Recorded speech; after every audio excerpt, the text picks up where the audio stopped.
Hi guys, this is Hirosaki. This story is all about what if Naruto was in Teen Titans. Naruto runs from Konoha as he tried to escape a past he wishes to forget. When he uses everything he has, he gets sent through space and time, and finds himself in Jump City. How will the Titans handle him? Can Naruto finally move on in life? Welcome aboard! Chapter 8, Naruto and Gotham 2 Villain Face-Off. So, allow me to get this straight. Naruto had asked Batgirl what they were most likely up against, seeing as she takes down these Rouges all the time. He did mention, however, his knowledge of Catwoman was sufficient. We are up against a cat-like, cat-obsessed, acrocat, and somehow got the superior strength freeze-ray-wielding psychopath? Batgirl hummed and thought a quick second, still flying the Batwing. More or less. Hey, you did ask. I would have laughed though if Mr. Freeze froze you just because you were dumb enough think his name didn't give off what he could do. Naruto had to admit, she had a point there, but still, he'd have known something amiss. They were flying by the clock tower and Naruto hummed. This clock tower, the symbol of Gotham or something? Batgirl smiled. Something like that, been standing for years. Wayne Incorporated, the best building contractor for the city. They say earthquakes will never hit Gotham, but Wayne promised to keep all buildings safe for no charge, and pretty much got half of them supported. Naruto smiled. Never know when a disaster will strike. So, how do you normally take those two down? Batgirl circled as the museum was pretty much put on ice, as it were. Basically? Just keep alive. Naruto rolled his eyes and poked her shoulder, indicating a serious answer. She grinned. Catwoman just outsmart her, Mr. Freeze? Don't get caught by his beam and kick his ass. Naruto nodded as the top popped open and they blasted up and out. Naruto threw his kunai down at the glass dome that was iced up and it broke. He felt the kunai spike, and that meant it hit land. He teleported and was inside the museum. First floor, statues, paintings, evildoers. He caught Batgirl's leg as she was coming beside him and pulled her hard out of the way as suddenly where they were standing was a column of ice. You're welcome. Batgirl blinked. You are good. Thanks. The Iceman cometh. He did, as he stepped up from the ice fog. He was wearing a reflective silver armor with a big ray gun, his face blue with a slight helmet. Who are you supposed to be? Foxman? Kitsune Cruiser? Naruto stood, grinning. Jokes, I like that. Sadly, neither work for me. Try KitsuneX. Freeze stepped up, frowning. Step away, canine boy, I have to send the rodent girl to the cooler. Naruto hummed and thought before seeing the ray gun raise. Sorry, no can do. I choose option B, kick your ass. Naruto teleported to his kunai again, and Freeze turned to blast him, but he vanished back to his original spot, seeing as he dropped a second kunai. Naruto shot one of the blades out at Freeze and it hit him, making him take a step back as he tried to get the ray going again. Naruto teleported to the sword and slammed the blunt end right on the head of Frieze's head, and breaking his helmet. Naruto looked as Freeze lay there and knocked out. Too easy. Seriously, you have trouble with these guys? Batgirl was in the shadows as to get the best angle, using Naruto as a distraction. It so happened, he did fine work. I saw a little from the roof with Batman, but how did you manage to pull it off like that? Naruto grinned. It's actually a family-inherited technique, I know it best.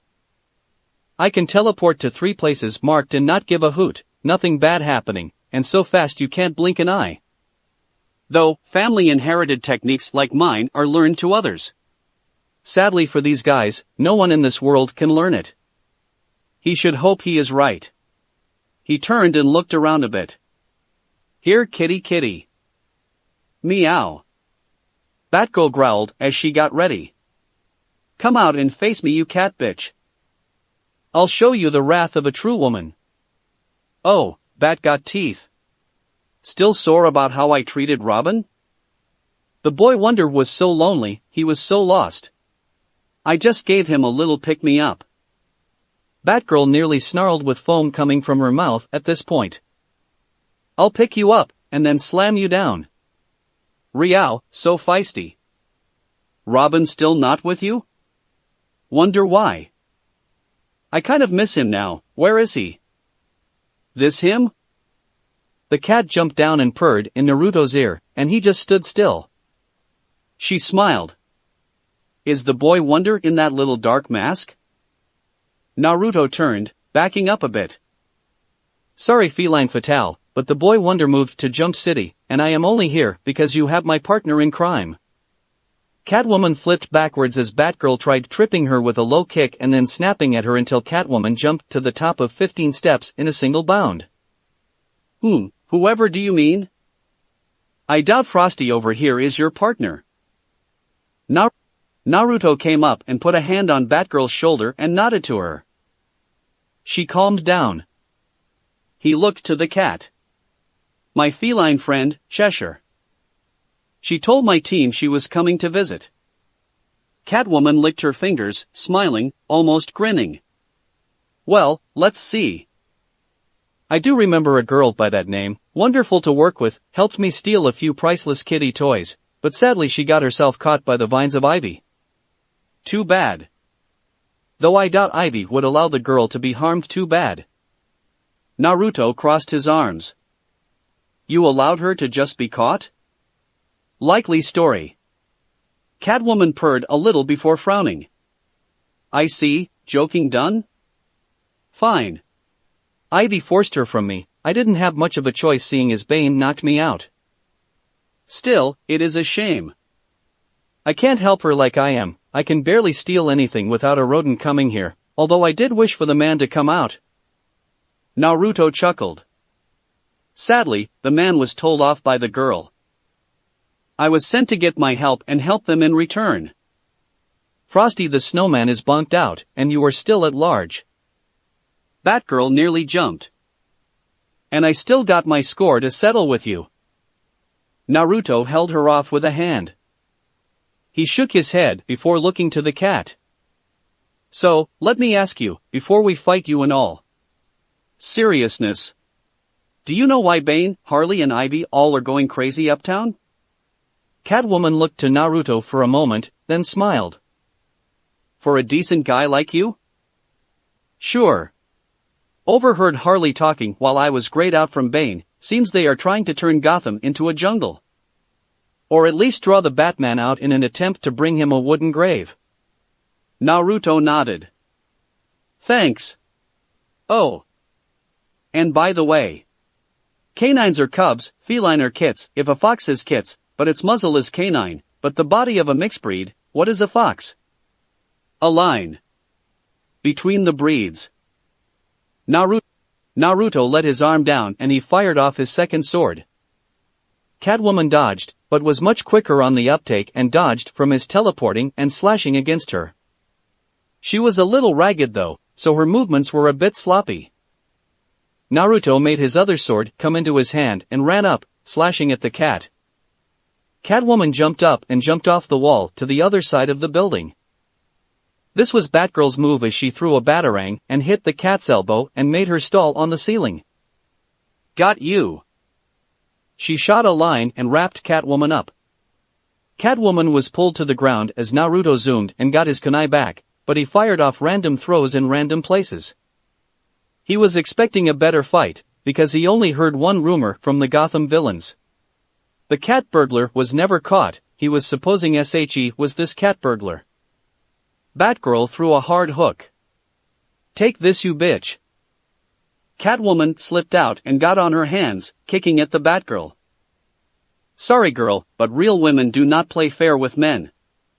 Besides, I'm a cat, not a dog. Though I am all woman. Naruto chuckled from behind her. Turning her insult around on her, nice. But, sadly, not gonna distract me. Catwoman jumped in instinct, clawing into the ceiling stiff as a board, as if arching her back as she was on the ground, but on the ceiling and upside down. Naruto blinked before laughing loudly. Ha ha ha ha. So rich. Who knew the cartoons were real? Ha ha ha ha ha. Catwoman grabbed her whip and snapped at his feet. Woo! Never let my guard down. Catwoman hissed before jumping down and ducking instantly from Batgirl's swirling kick and jumping over the low spiral kick before flipping off from the barrage of fists. Naruto chuckled seeing this. Seriously, I see why she's so hard to catch, she just plays with you. Batgirl turned to him. Shut up! And turned back, blocking the Catwoman from clawing into her and uppercutting hard, and only landed a light graze on Catwoman's chin. Catwoman backed up a few steps with the incoming sucker punches, but jumped high and onto a ledge of a railing. Purr. The sidekick not up to the task? As always. Batgirl growled more, but Naruto took her shoulder again. Come. She's trying to rile you up more, trying to get you to make mistakes so it seems so easy, it just makes it more fun to get away from you. Listen. Calm down, and fight like you were trained. I will follow your every move. Batgirl scoffed, standing tall. You have no idea how I perform my moves, so no way will you be copying me. Naruto chuckled but patted her shoulder. Humor me. Try it before you knock it out. Batgirl hummed, looking at him a little before nodding. Fine, but if you can't keep up I'm knocking you out and hard. Under the mask, Naruto activated his Sharingan and Rinnegan and grinned. Hey, it took the spirit crashing my head into the hard walls so fast and hard I couldn't recover enough to think what letter of the alphabet came first. You can't be doing much compared. She jumped up, Naruto following her and as if mirroring her every muscle contraction, and both rose up and came to the Catwoman. Catwoman jumped up to get away, but Batgirl and Naruto grabbed the ledge and flipped upside down and pushed hard, jumping higher and trying a double heel kick each to Catwoman. Catwoman jumped off the wall and above them, but Batgirl and Naruto flipped off and landed on the railing as Catwoman literally went on all fours and clawed her way up the next wall. Naruto and Batgirl saw this, nodding, and jumped off the railing and high into the air. They flipped and slammed both feet down again, and as Catwoman tried to claw into them both, and Catwoman went flying to the ground. She landed on her feet and rolled out of the way as Naruto and Batgirl landed where she was and then twisted alongside each other.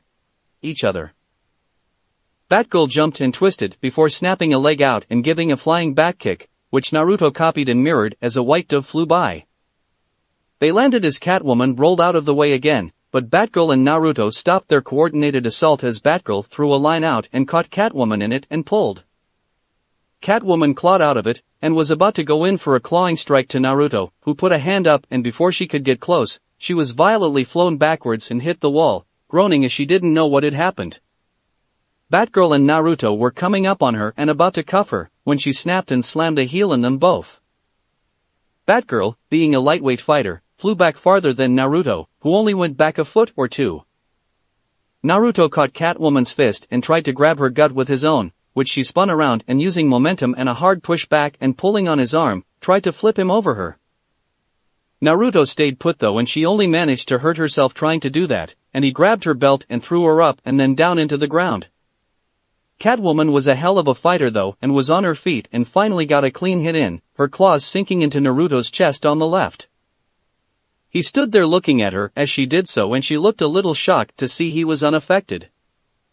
Naruto chuckled, knocking on his suit.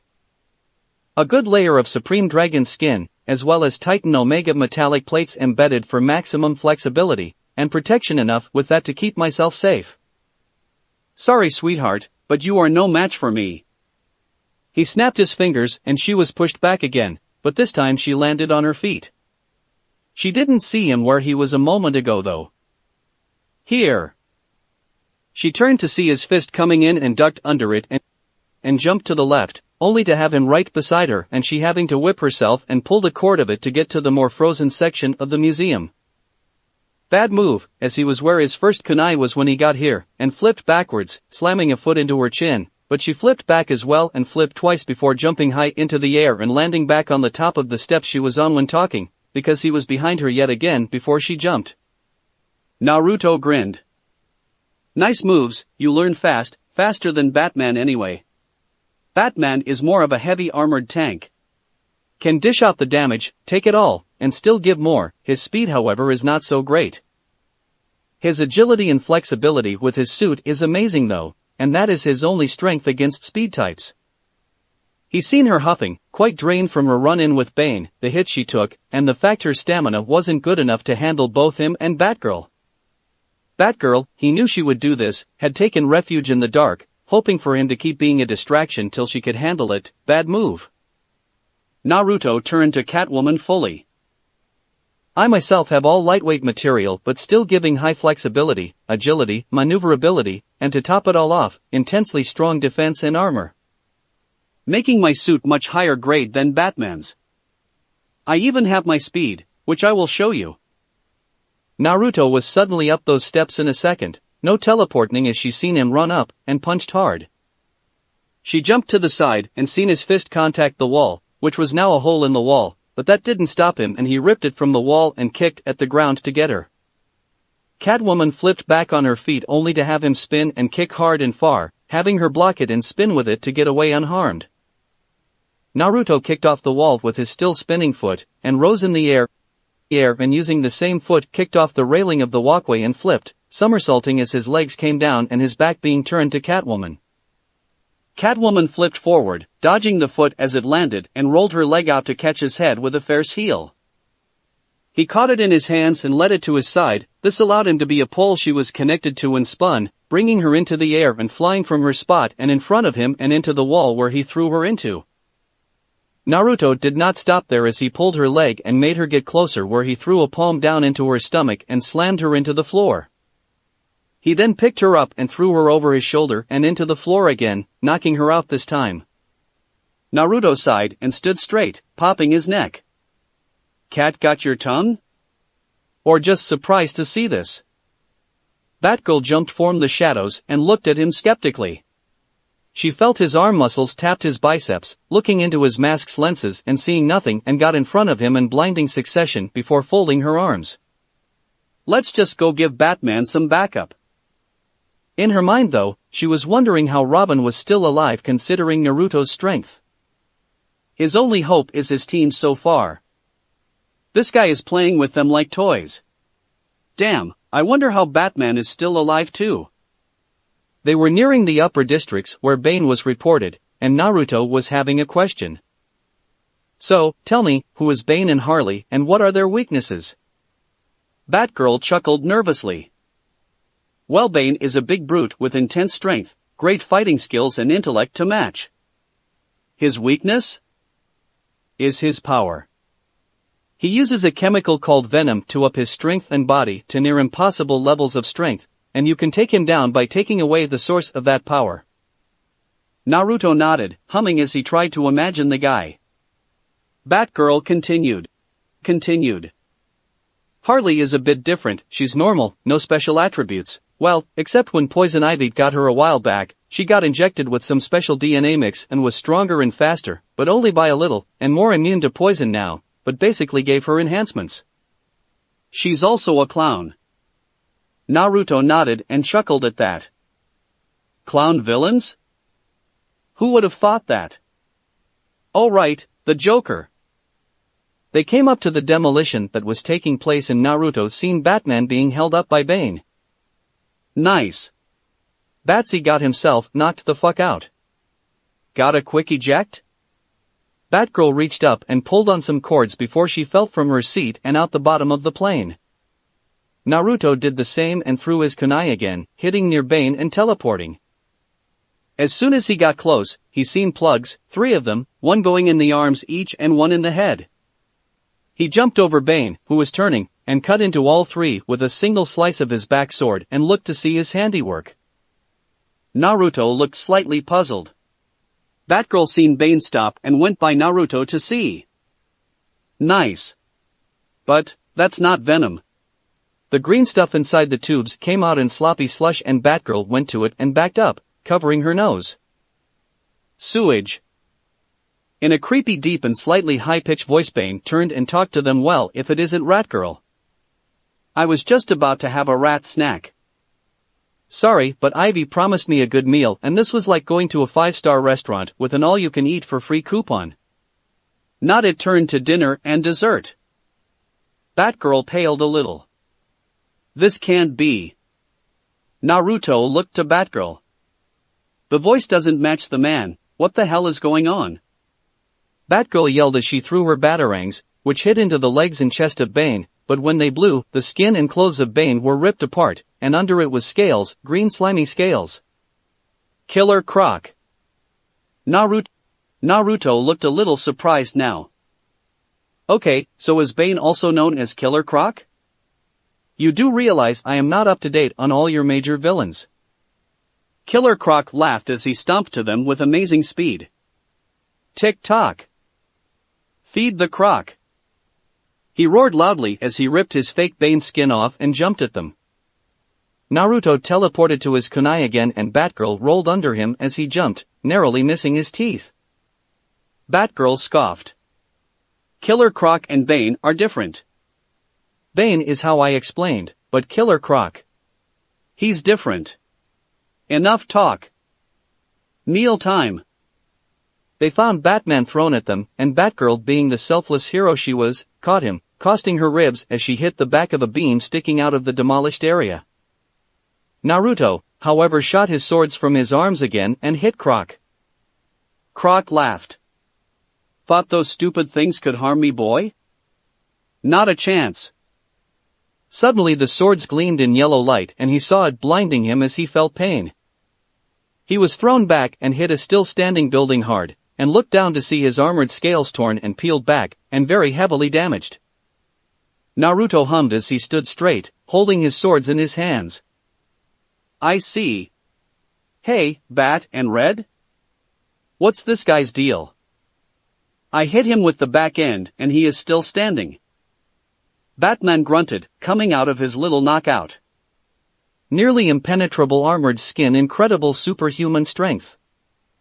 Bastard to take down.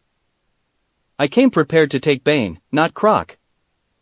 Batgirl rubbed her ribs as Croc got up. Harley's idea of a joke, no doubt.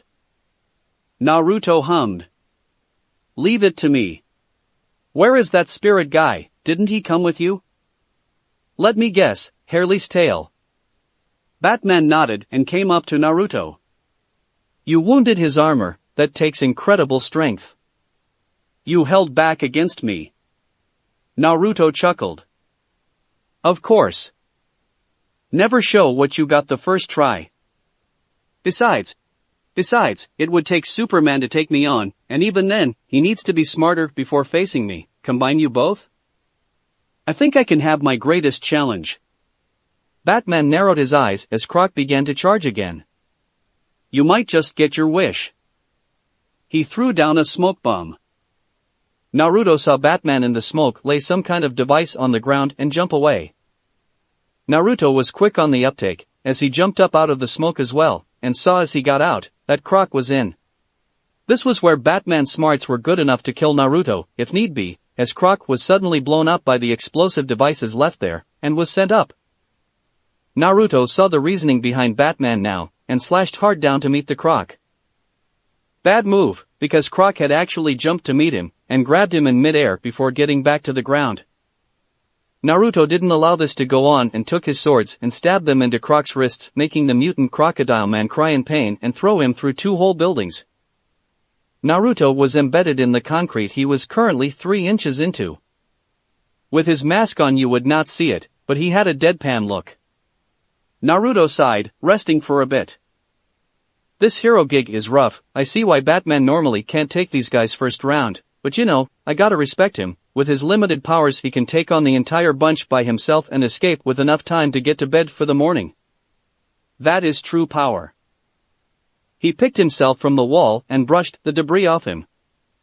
Time to cut me up a crocodile purse to give to Jinx. He returned his swords and teleported to his kunai again, in time to duck or at least have Batgirl hit him whilst flying backwards. Killer Croc was a beast, and Batgirl had not been experienced against him, it seemed. He looked to Batgirl. Hey, Red, tell me, why can't you go toe-to-toe with Croc? Seems Batman can. Batman was currently doing his martial arts thing, grabbing the powerful punch to his head and pulling on it hard, even jumping for the extra leverage before pulling Croc to his knees. Croc got on one leg and jumped, trying to catch Batman, only to have Batman slam a punch in his face and roll out of the way before being eaten again. Batgirl grunted, getting up and throwing a batarang to Croc, which hit his nose, making his unsteady. Because Batman doesn't want me to, and I see why. Naruto nodded but shrugged. He is holding you back. Not good. If he never gives you the experience and training for people like Croc, then how can you ever be his partner and help him? What if you are cornered by Croc and he can't come in time? Batgirl looked at Naruto and looked a little curious. What do you mean? I am his partner, so was Robin, till he was a shithead. Batman didn't even bother asking them for help, he was doing things by himself still, and apparently moving like he expected it.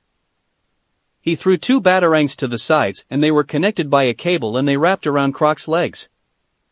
He grabbed a hook and slid under the wire and legs of Croc who was trying to catch him, and hooked the cable, pulling and making Croc hit face first into the debris he created. Naruto chuckled. I see. You're blind, partners do not leave their partners in the dust, they do not progress without the other, and you know what, I see now. Robin was concerned for his safety and yours if Batman could not see this, and went on his own to be a better hero. He didn't want to be a little bird in the shadow, he wanted to be equal, to be a hero that he was proud of, to be someone who could protect who he cares for. Naruto stepped up, seeing Batman climbing on the back of Croc, only to have Croc grab him and fly back, landing on the Batman. Robin will not let his partners and team stay behind as he takes care of things, he will allow his team to grow with him, so they all are stronger, not just one, not just he being prepared, but all of them.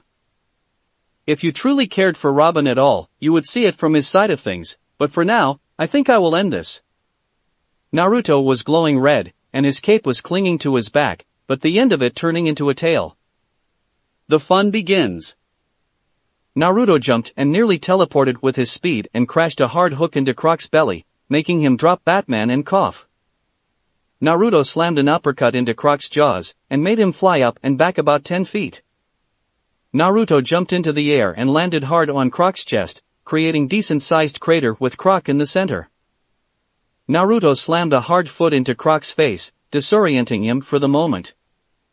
Naruto thrust his first sword into Croc's hand and into the ground and kicked it in hard, pinning Croc and his hand down, and went to the other really quickly, doing the same. He was fast in all this, knowing Croc might be able to recover fast, and thrust his third into Croc's stomach and slammed it into the ground even to pin him down. He turned to Batman as Croc growled and tried thrashing for his escape. How much force do I need to knock him out by pounding on his chest? Batman narrowed his eyes, backing up. Enough to bend solid steel beams. Naruto jumped really high into the air, and before he got out of sight, he was coming back down at a decent speed. Croc saw this and ripped the blades in his hands out of the ground and roared. Meal time. Feed the Croc. Not today. Naruto slashed his red glowing swords hard into Croc's chest and the crater grew larger. Naruto stood over an unconscious Croc and saw the red marks shaped like an X on his chest. He had used the back of his blades for that. He got of Croc. Batman and Batgirl saw this and nodded, Batman speaking first. Good work. Work. You have helped a lot here, so I will not arrest you, but be forewarned, any criminal activity and I will detail you in an instant. Naruto put his swords all back in place. I hear ya, but I took Croc alone, I doubt you can pack enough power even with Red here. By the way, Spirit not back yet? They looked around and Batman sighed. Let's go find him, he's probably trapped by now. Naruto followed with Batgirl beside him. Looking down on his partners, once again. Batgirl looked to Naruto, then to Batman, and shortly after, looked down and thought. I'll make Jump City Chronicles Part 2. Jinx was walking in the short slums of the market district, seeing as how Gizmo was busy, Mammoth needed for heavy lifting, Kid went to see Simon Cheshire and Naruto were gone in Gotham, and Private Hive was sleeping. She was going in for a visit to her surrogate parents. She knocked on the door of a small house at the edge of the block, and after a second or two she heard a buzzing, then a ring, and shortly after a snap. She smiled and came in, seeing no one in the living room. She gone to the kitchen area and saw her surrogate father sitting at the table, cleaning his favorite pistol, an HNK.45 Sock'em. Nearly impossible to get without a military contract, or so he told her. Held 12 rounds in a clip and 1 in the chamber, and a pretty accurate and reliable gun. He was brushing the inside. "How you doing, Squirt?" He was smoking and puffed some smoke into the air. She sat down, sighing. "Nothing to do around base, thought I'd drop in to see you guys." "Hey, speaking of which, where is she?" Marley grunted, shrugging a shoulder behind him. "She is sleeping, had a rough day today," she said. "The captain is scrambling us to work harder." Suddenly though Marley felt something against his neck and stopped breathing, staying still. He heard a voice behind him. "Did you not check the calendar?" Jinx snickered, seeing Big Bad Marley being threatened with his life by a sugar stick candy. Marley grumbled, taking the cigarette from his mouth and giving it to his wife.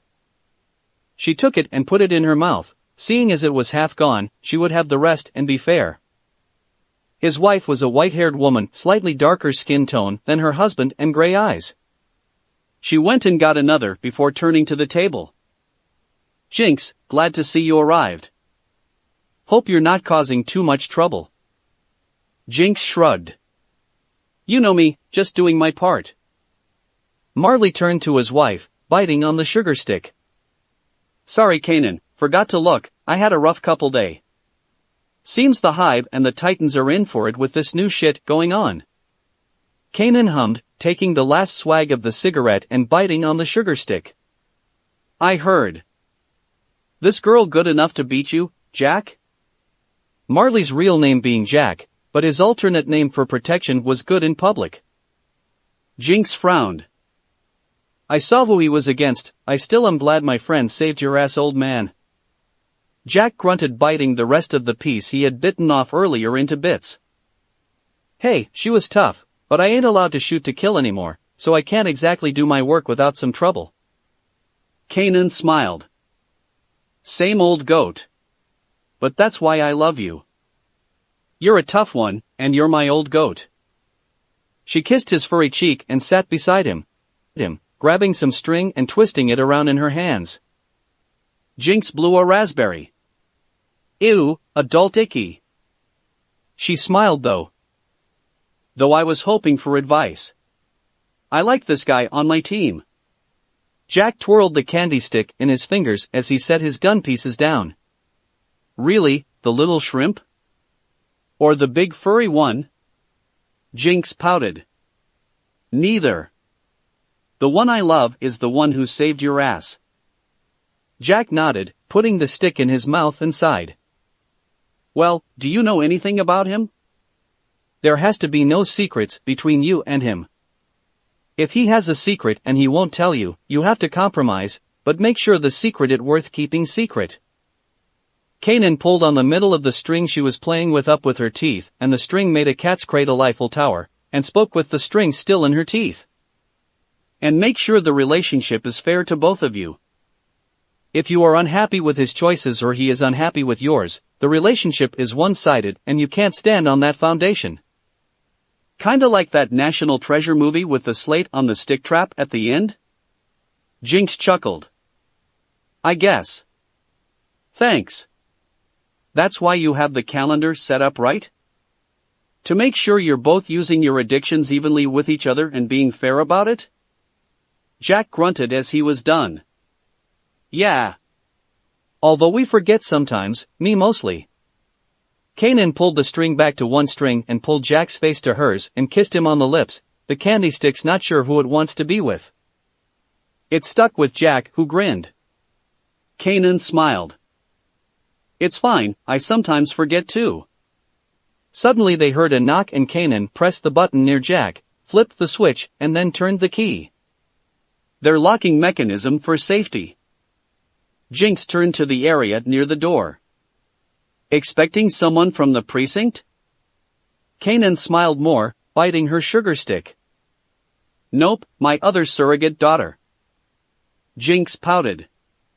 She didn't actually like the idea of having a surrogate sister she didn't know.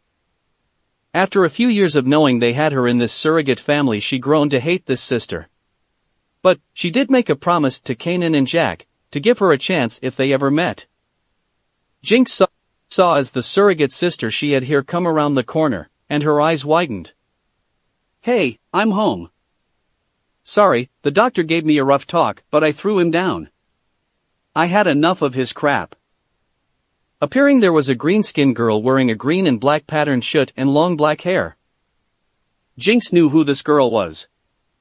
Shago Go. Shago smiled, putting her hands at her hips. Well, seems I finally meet the thief of a sister.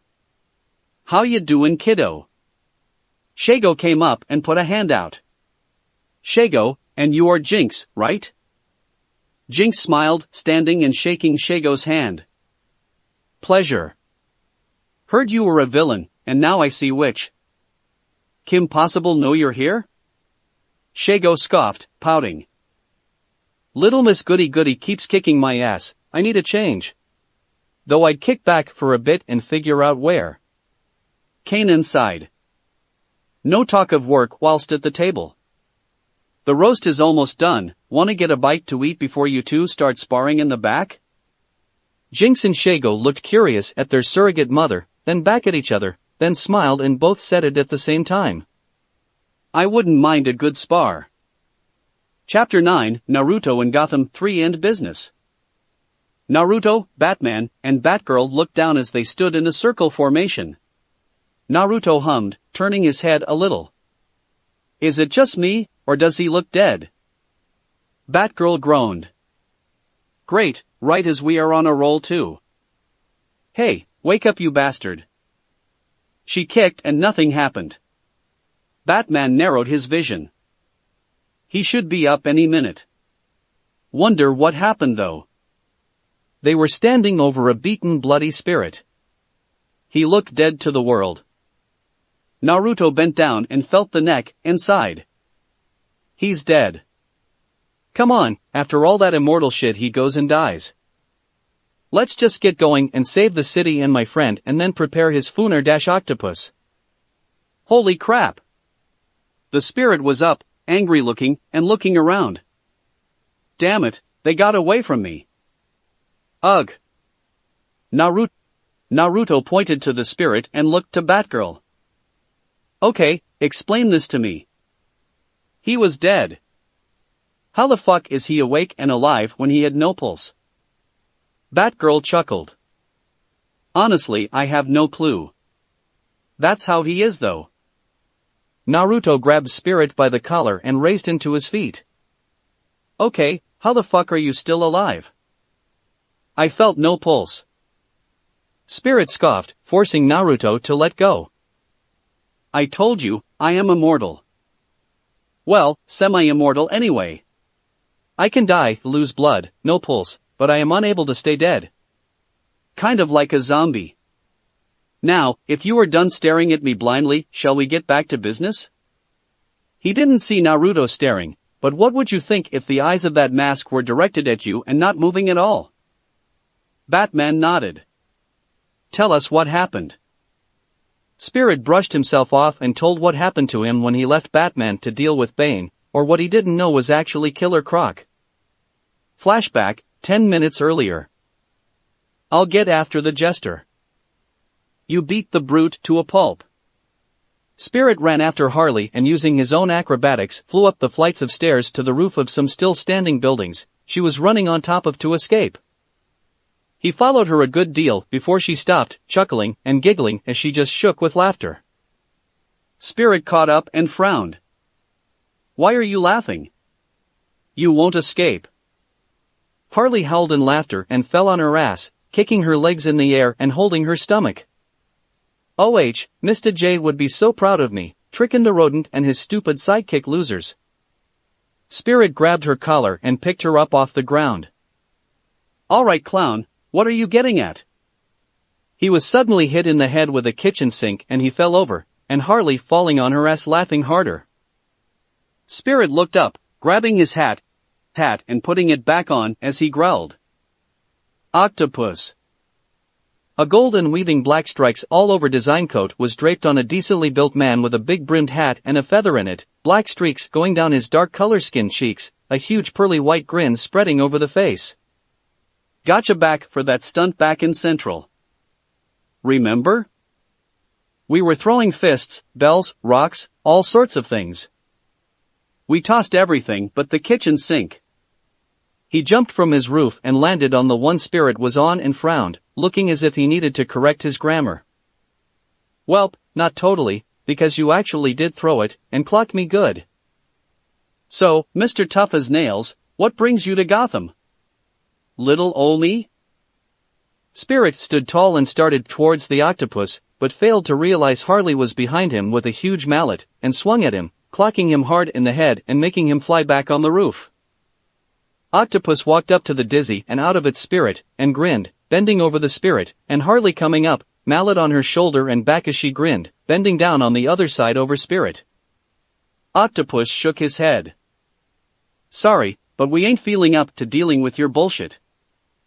I still got an elixir of true immortality to make, and Ivy is the biologist I require to help with the production of it, and I can help her by giving her my specialized growth formula. Spirit groggily asked his questions. I give up. What is the exchange? Octopus scoffed. You know, information is hard to come by, but seeing as we are already too into the plan, you won't stop us even with the big bad bat. Right, Harley? Harley snickered. Too true. Spirit? Or should I say ghost? Because you'll be giving it up soon. All Ivy wants from Octodummy here is his product tested first. That why Killer Croc is back there demolishing the place. Spirit looked a little confused from that, and Octopus grinned. Ah yes, I suspected the dress-up we gave him would be supremely convincing. Too bad Bane is still by Ivy's side. We got Killer Croc a deal, he helps demolish an area we choose, and that will bring the bat he wants to eat right in his hands. Spirit started to get up and Octopus put a big gun on Spirit's head and put him back down. Now, don't want to ruin your suit unless I need to. You know how hard it is to find a suit like yours? It's worth a goddamn fortune, a Marquis Verato. So, just lay back and enjoy the talk. The longer we stall you, the easier Ivy gets to use her new juice. Spirit looked at Octopus and scoffed. She's just using you, and she'll just erase you when she is done. Octopus grinned. Oh yeah, well thing is I only gave her a small amount to use and some ingredients she can't get in Gotham, and I have the formula back in Central. All we need to do is come to a peaceful conclusion and we both be happy and not even you or the big bad bat will do a thing against us anymore. Harley rammed the mallet hard into Spirit's gut. Sorry Chief, but we gotta put out your lights. He, bye-bye Phantom. She had the mallet swung back and then using all her strength and leverage forced it back up into the air and down hard, pulverizing Spirit's head into the floor. Octopus rubbed the gun he had in his hand on his head. Moron. He's incapable of dying. That just gave him a small concussion and he'll be up in a minute. This will give us some more time. He put the gun to Spirit's head and fired, blowing a big hole in his head and blood splattering everywhere. Flashback end. That's the last thing I remember before waking up with you all here. Naruto sighed heavily. Okay, so, Bane is with Ivy, and she has some super formula to help destroy Gotham with. Not good. Batman, any ideas? Batman turned and started walking off the roof, jumping down. Naruto used his tag he placed on the bat back during their fight and was with him as he fell into the Batwing. Batman started flying it and narrowed his eyes. Why are you here?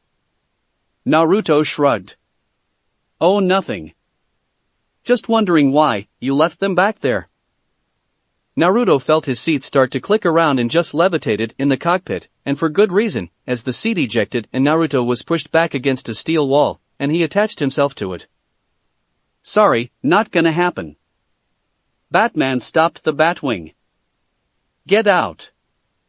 I'll do this alone. Naruto kicked the back of the front seat and groaned. Idiot. That's why the girl and boy wonders can't help you, because you don't allow them to fight the challenges. Batman looked back. They are children, and I won't just let them kill themselves if I can help it. Naruto rolled his eyes. Right. What if they are trapped by someone like Croc and you aren't around? They're dead before you can arrive, and whose fault is that?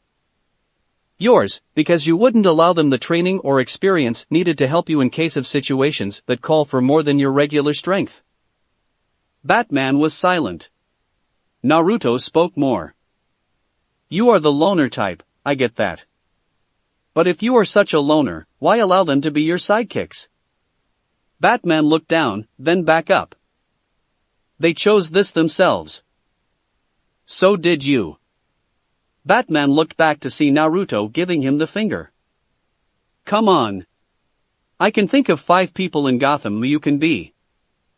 You have a Batmobile, Batplane, Batboat, Batsub, huge as hell computer, high-tech gear, you are a rich as hell idiot. The biggest name of rich in the city with the best tech is Bruce Wayne. Batman looked shocked. Naruto scoffed harder. Come on. That right there told me I was right. I guessed. You were either Bruce Wayne or an old as hell shithead who saved money all on his own for years to buy the gear needed from someplace and build it. You don't look or sound that old. Batman turned in his seat and stayed still.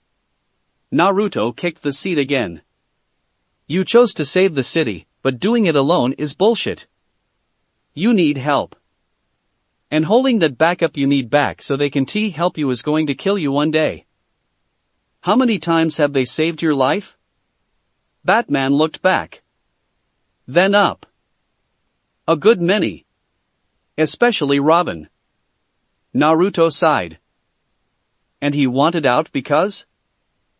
Batman started the Batwing, thanking his lucky stars that, even whilst knocked out, the spirit was useful enough to use the Bat Tracker to hook on either Harley or Octopus, following the trail.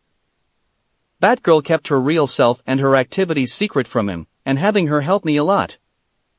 Naruto hummed. Gotcha. And did you mention to Batgirl that she should probably tell Robin all this so that the team could function better? Batman was silent, and Naruto nodded. I gotcha. Moron. You are the one who allowed the family to be separated, by allowing Batgirl to keep herself from Robin who loved her. I see everything now. Let Spirit and Batgirl come along, will ya? They are needed to help us after all. It was a while flying, but Batman halted the plane and stayed still, before ejecting himself from the plane and gliding down to the rooftops below. Naruto used his tag to teleport behind him one more. He looked around as Batman called them in. After a while they arrived and Naruto shrugged. Don't look at me, Batman has his own agenda, I just went along for the ride. There. They looked to see glowing green from an old warehouse and Naruto slapped his helmet face. Great, already going strong. So, plan? Batgirl turned to him. Easy, go in there and get a closer look, and destroy whatever she has built. Batman nodded. Spirit ran off the roof and jumped through the window of the warehouse. What the hell? Batman ziplined on the roof, Batgirl following. Naruto groaned as he just jumped up and walked on air to the roof. Idiot? Yes. They looked to see the spirit was trapped in large vines with thorns, bleeding from them, and his body and ivy was some looker. A woman with green skin and a vine dress over her supple form, flowing in long red hair, which was emitting a strong red mist, and some very well-endowed curves. Naruto looked to Batgirl. Jealous of her too? Batgirl groaned. Don't remind me of my assets, pervert. And kicked him in the head, But his head only tilted sideways and she was currently nursing her hurt foot. He sighed. You gave away our position. Moron. The roof burst wide open with these huge as hell vines and grabbed onto all three of them. Naruto was passive, the thorns not big enough or sharp enough to cut deep into his suit's dragon skin or steel plates. Unlike the original Red X suit, his was a bit bulkier, but just as lightweight. Batman and Batgirl, however, had some troubles with the thorns. Poison Ivy grinned, moaning as she put her hand to her chin. Well, the bats finally come from the belfry. What do I owe the honor? Oh right, I'm about to destroy the city and rebuild nature. Who might this be though? She was on a vine herself and led it up to Naruto. Naruto tilted his head to the side. Just your average thief. Nothing special about me. Ivy chuckled in a sexual tone. Well, you got the muscle I see. And foxes are nature's little darlings. Why would a thief be helping the bats? Bats. Naruto chuckled. Easy. Because I am helping them, and they are helping me. A back scratch deal if you realize what that is. Ivy smiled. I do. Since the octopus is doing one with me.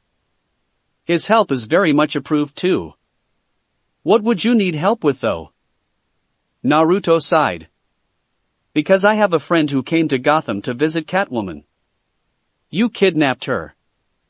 Cheshire, that name ring any bells? Ivy grinned more. Oh, so she is your type? Well, too bad. I would have been better fun. The little kitty is hanging around, wanna see? Ivy moved to the side and pointed behind him, turning him around. Naruto gasped, seeing Cheshire in ripped clothing, and showing a lot, black lace panties and no bra, but the clothing still allowing her dignity to be kept by covering the nipples, but the roundness is still there to see through the rips. She was currently unconscious, but he could easily see her chest heaving breaths. He turned his head to Ivy. Let her go. I will ask nicely, please. Ivy hummed in thought, before frowning and shaking her head. Nope. She's my test subject for my new formula. She has a 1% chance of living through the test phase. Naruto started to glow red. Allow me to rephrase my request. Let her go, this instant, or I will personally rip your body to shreds vine by vine.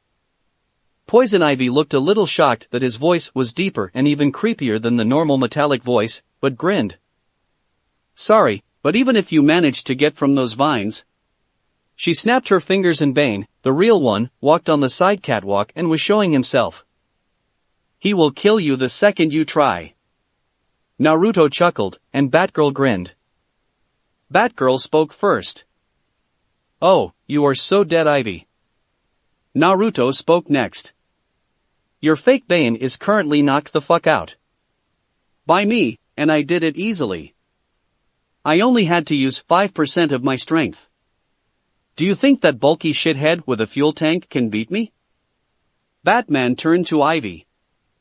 Don't underestimate him, I did and I'm still bruising. Ivy looked to Naruto, and smiled a little. Alright.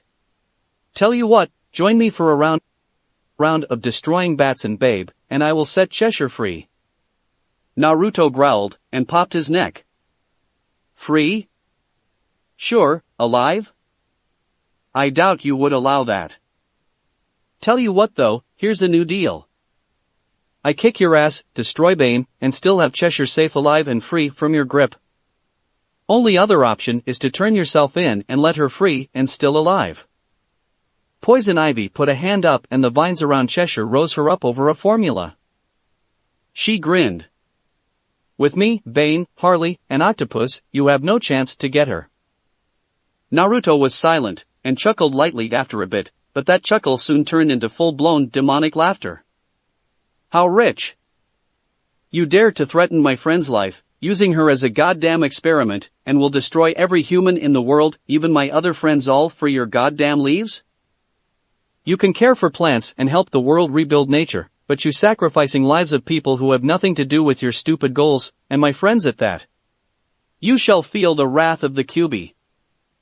Out of nowhere indeed, the vines burst wide open, freeing Naruto, who threw a kunai at Cheshire. Ivy was quick and let her vines go so Cheshire would fall into the vat of formula. She rushed in to finish Naruto, Bane jumping and roaring, Harley falling from the roof to bash him, and the octopus pulling his biggest guns to blast into shreds. Naruto was glowing bright red, his cape grew in length and width, forming two red tails as the rest of it clung to his body. Die! He vanished from his spot, but there were 4 of him now. One tackled Ivy outside of the warehouse, the other flying up and making Harley hit herself with her hammer, another kneeing Bane in the face and into the ground, and cutting the back cord. The third punched Octopus into the wall and kneed him, slapping the guns away and punching him in the head, kicking him to the ground and then elbowing him through the catwalk and into the floor below. The original, whilst this all was still a plan and not done just yet, had teleported to his kunai above Cheshire and grabbed her arm, pulling her up as he floated in midair. He pulled her on his back and teleported to the 3 trapped heroes, cutting the vines loose and freeing them. Batman hummed. You did all that in the blink of an eye. How did you do that? The spirit didn't say shit, he just went down and grabbed the octopus. Thanks. Batgirl went to the hole in the wall and seen Ivy getting up slowly. I'll just go clean up little Miss Flower Petal. Harley was knocked out on the catwalk at the back. But Naruto just bowed. No one can outnumber me. Because there's always me. Another him appeared. Myself. And a third came in as well. And I. The glow and tails were done and he was back to normal.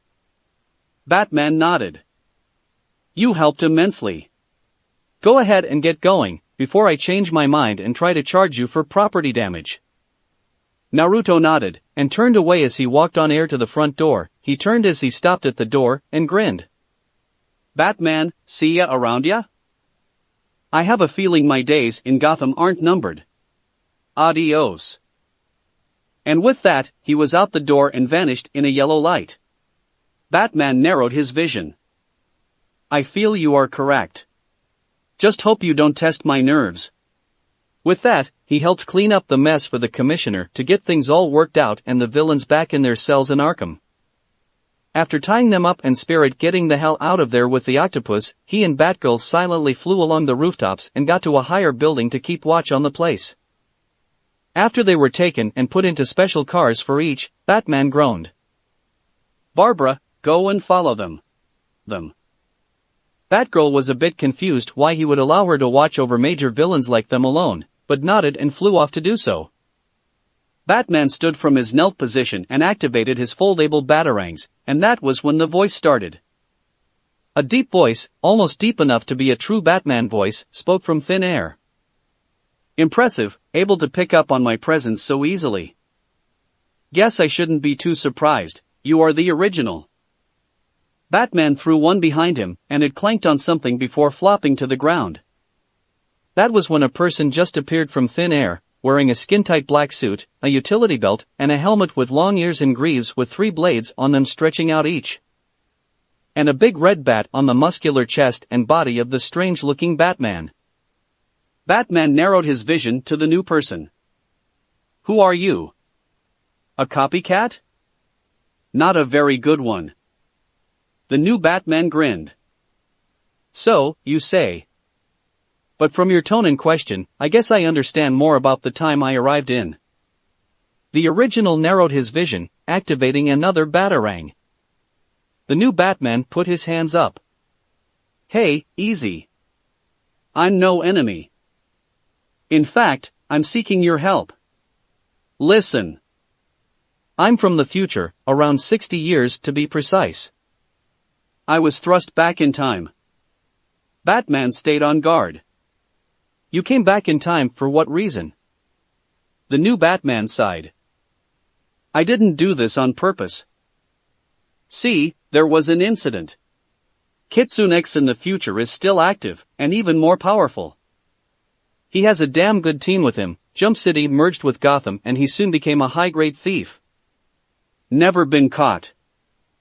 He and 2 of his team were fighting it out at a level only Superman can fight at top strength against 3 women, called the X's. Their powers were so immense against each other that it created a warp in space and time. One I was sucked into as I was on the roof of the building he and an enemy were on each side of, and before I could get out of the way, their powers hit and created it. I was pulled in. And from what I can remember, so was he. Batman looked neutral. And the new Batman smiled. I'm just trying to get back. I thought I'd ask you first for help. Batman narrowed his vision, before putting his batarangs away, and turned. Sorry, can't help you. My tech is not very advanced for something like time travel. The new Batman shrugged. Fine. Had to give it a try though. Oh, and just so you know, KitsuneX will be a massive help to you in the future, as well as a massive headache.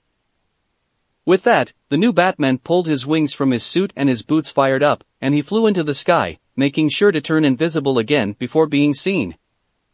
Batman hummed and thought, wondering what to make of that new Batman from the future. Would he really choose another to hold his burden? He concluded if his future self would do so, he would make sure to have only someone with the right sense of justice. He flew off to update his list on KitsuneX, which he was freshly creating thanks to this little incident.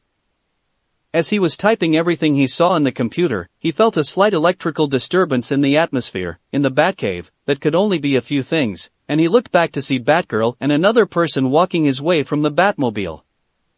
He knew this person. He was a black young man and had black hair and wild tendrils, a black domino mask on his face with blue glasses over his forehead, a blue hoodie jacket with gold on the inside, and wearing a black shirt with a golden insignia, the insignia being a circle with a lightning bolt crossing into it. Batman put a fist out, and the person he was greeting did the same. They hit the tops and bottoms of their fists together, then knuckle to knuckle. Knuckle. Batman smiled. Good to see you again, Static. Static smiled. Always a pleasure.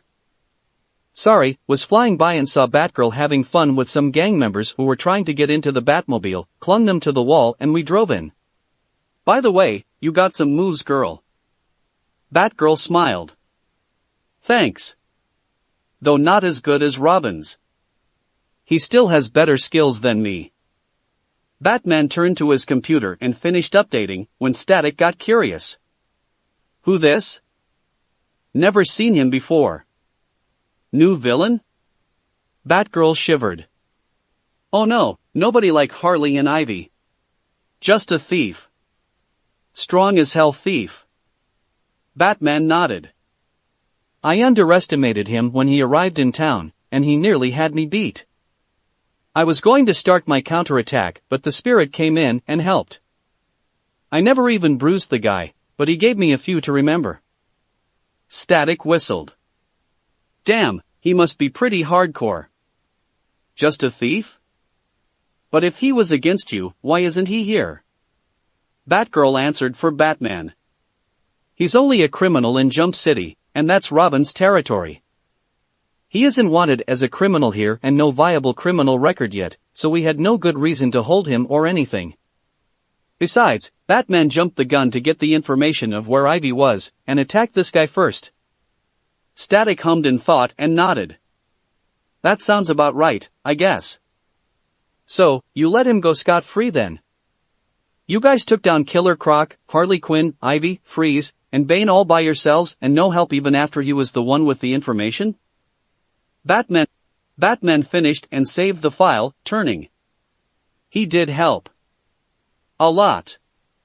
See, he needed help finding his comrade, and Ivy had her. He took down them all, and even the octopus, a criminal in Central that the spirit was here to catch. He took them out with ease. Static chuckled nervously. Sadly, I'll be going against him then. Not good. That got Batman and Batgirl a little confused. Static put a thumb up. You told me about how Robin was with the Titans, right? Well, I decided to meet them and possibly join up. I was flying my way from Dakota. Batgirl looked puzzled. Don't they need you there then? Static shrugged. Nah. I figured I get too much spotlight. I finished high school and my family and friends all accept I needed to get going. Gear, Hotstreak, Talon, and RBM are there to save the town. Besides, there aren't very many bang babies who are still so. Me and Gear, the team set up, Eben, Conger, Slipstream. Not many villain types, and more hero types, it'll be fine. Shebang is even there to take my role as leader. Batman nodded and started his way through the cave, but Static stopped him. Hold up, I need some help before I hit jump. See, I need an alibi for my new life as a full-time hero. Think you can set me up one? Batman stopped and turned, smiling. I'll get it started as soon as possible. That was when the Batwave, a specialized communication for any activity. Batman got to it and seen the reports and looked shocked. Catwoman and Mr. Freeze were gone. Not good. He went to the Batmobile and started it up. Stay here, I'll be back and we'll discuss KitsuneX and to make sure you know what we know. Static just looked as Batman went off. So, he and Batgirl just talked for a bit about recent events. It took a while, but Batman was back and that surprised them a bit. He came out and had a growling face on, and Batgirl knew that one, it meant something different happened. He went to his computer and got a disk out, giving it Batgirl. Take the Batwing, you and Static go to jump, and hunt those two down and drag them back. Batgirl looked shocked. They are in jump? Why would they go there? Batman stared at her. I have no idea, but the general direction points to jump. Make sure of it, I'll do my own tracking here. Static and Batgirl looked at each other. Then just went and got into the Batwing and flew off. Batgirl hummed, as it felt like the Batwing was a little heavy in the hull. But she let it be, thinking maybe from the slight spill into the water still giving it some weight. She turned to Static. So, what relationship you have with Robin? I never got around to asking. Static smiled. Me and him worked together a few times here and there, we became pretty good friends. He told me a lot about you and him, and part of me wants to talk about that, but first thing is first, we get to jump and everything gets worked out. She frowned, and thought of everything in the past with her and Robin, what KitsuneX said, and everything, and looked forward, feeling determined. It'll get worked out. I guarantee it. And she made the plane go faster to get to jump. In jump, Naruto had returned to base, Cheshire wearing his extra cloak he kept with him at all times. Thanks for the coat. And thanks again for saving my butt back there. Naruto chuckled. No worries. For the 100th time, you are my teammate and a friend, even if you do want to kill me, and I want to make sure my friends are safe. He and Cheshire both went in and opened the door, and Naruto was greeted fairly differently. Jinx had jumped him hard, making him fall on his back with her hips on his stomach and her lips kissing his mask. She pulled back, pouting. Damn that mask. But I was worried. You just went off to Gotham, and Batman is one of the best. You hurt? He picked her up, hugging her as he stood and chuckled. Nah, I'm fine. He only managed a single small bruise. I gave him big ones all over. He is pretty tough, his ability to adapt to any situation and his intellect is the reason he was so tough. Now he knows what I can do a lot more than Robin and will be able to fight me better next time. So, what's going on? Cheshire, go get dressed, and I'd like my cloak back. She nodded and went to her room to change. Jinx and Naruto came in, and Naruto took off his helmet, sighing as he felt better with it off. He then looked confused as he saw a new person in the HQ, she was green and wearing green, and he sweat dropped. I thought I saw enough green back in my days as a ninja. But I guess this one is a lot better looking. Jinx chuckled nervously, putting her surrogate sister's glowing hands down. He's joking. He's a joker, get used to it, besides, he can kick everyone's ass with ease, I suggest trying to keep your temper. Jinx turned and introduced her. This is my surrogate sister, Go. She wanted to go along a different direction since helping a big-time villain where she used to be was just horrific. So, I suggested trying out being a thief on our team. Naruto nodded and put a hand out, smiling. Welcome aboard. Name is Naruto, also known as KitsuneX. Just watch out for the Titans and you'll do fine. She smiled and shook his hand, and seeing the blonde unruly hair and whisker marks and the sky-blue eyes, she blushed a little. Nice meeting you. No wonder my sister here has the hots for you. Jinx sputtered and she grinned, giving a light punch to the arm. Calm down, just a little fun. See you later, I gotta get some sleep, and boy am I bruised. Naruto looked to Jinx in confusion as he saw Jinx was also having a few.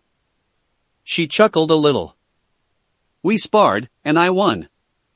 Her powers didn't work right thanks to mine, but she got a few hits in. Her martial arts are rough. Naruto nodded and grinned. Yeah. I got an idea. Gizmo. Gizmo looked from the couch. He grinned evilly. That hollow room done? I want to start your guys' training. All of them blanched at his look. But Gizmo nodded, gulping. Sure. Just nothing too bad, okay? Naruto smiled softly. No worries. All I'm gonna do is help you all get better. You all have a lot of potential and I will make sure you all are able to beat the Titans. That was when Jinx talked about the team. That reminds me. We need a new name for the new team. Naruto stopped and turned. Pandora. So many bad things. Super strength, super intellect, bad luck, energy disruption, ninja skills, demonic prowess, and more. All these bad things. The only good thing to balance us? Is we are all friends and only steal, never cause catastrophes. He walked off as they thought about that name. Gizmo grinned. Fits pretty well. Okay, this time I will beat you, Mammoth. I made a customized map. And the two played more space rings, and even then, Gizmo lost, 50 score to his 5. Fuck that. Damn it, how did you snipe me when I was inside the goddamn box, you shitstain? Jump City Chronicles Part 3. Robin put the 9 blue discs he had thanks to Raven's powers and the 1 kunai she had changed for him on a belt, and put it up, smiling. Tomorrow, I start training. See if I can manage to catch KitsuneX with his own technique. He remembered what Raven said though. Don't overdo it. See, everyone in the universe and other dimensions have a special energy, and everyone has a unique energy signature. Humans, Tamaranians, this KitsuneX, everyone has a specific and unique energy. But just because you can use it, doesn't mean you are like them. You aren't meta-human, but even normal humans can do special things. This will be something you alone can do, seeing as I don't feel like giving everyone this. Too much time and energy. He knew he was normal, but Batman was extraordinary, and not a meta-human. Why couldn't he be extraordinary as well? He would figure it out one way or another, and finally be able to fight KitsuneX a lot better, and manage to bring him in with his ever-growing strength. He looked to his old picture, him and Batman, and Batgirl. Barbara, he closed his eyes. Sorry, but I have to find my own path. Forgive me, but this is the first step towards that. Wish you could see me now though, I am so much stronger and better than before. I can't imagine being able to grow this strong whilst still under your care, Bruce. He turned and went to train with the team outside. It was sparring day. Second Gotham Chronicles Part 1. Catwoman was frowning, being chained to a wall inside a truck, her fingers being extended so she couldn't get out easily. She saw a note fly in through the window and attach to the wall, and she read it. Dear Catwoman. Sorry for the beating I gave you, but I had to in order to get Cheshire back. She is safe, so be glad the kitty legacy is still alive. As a sign of goodwill for your help and cooperation, as well as care for cats such as Cheshire, this note will explode and cut you free. If you ever feel like a small vacation, we got plenty of room in Jump City. See ya next time. She was confused, but then it did explode and the cuffs and strings holding her to the wall broke apart and she fell to the floor. And grinned. A vacation sounds great.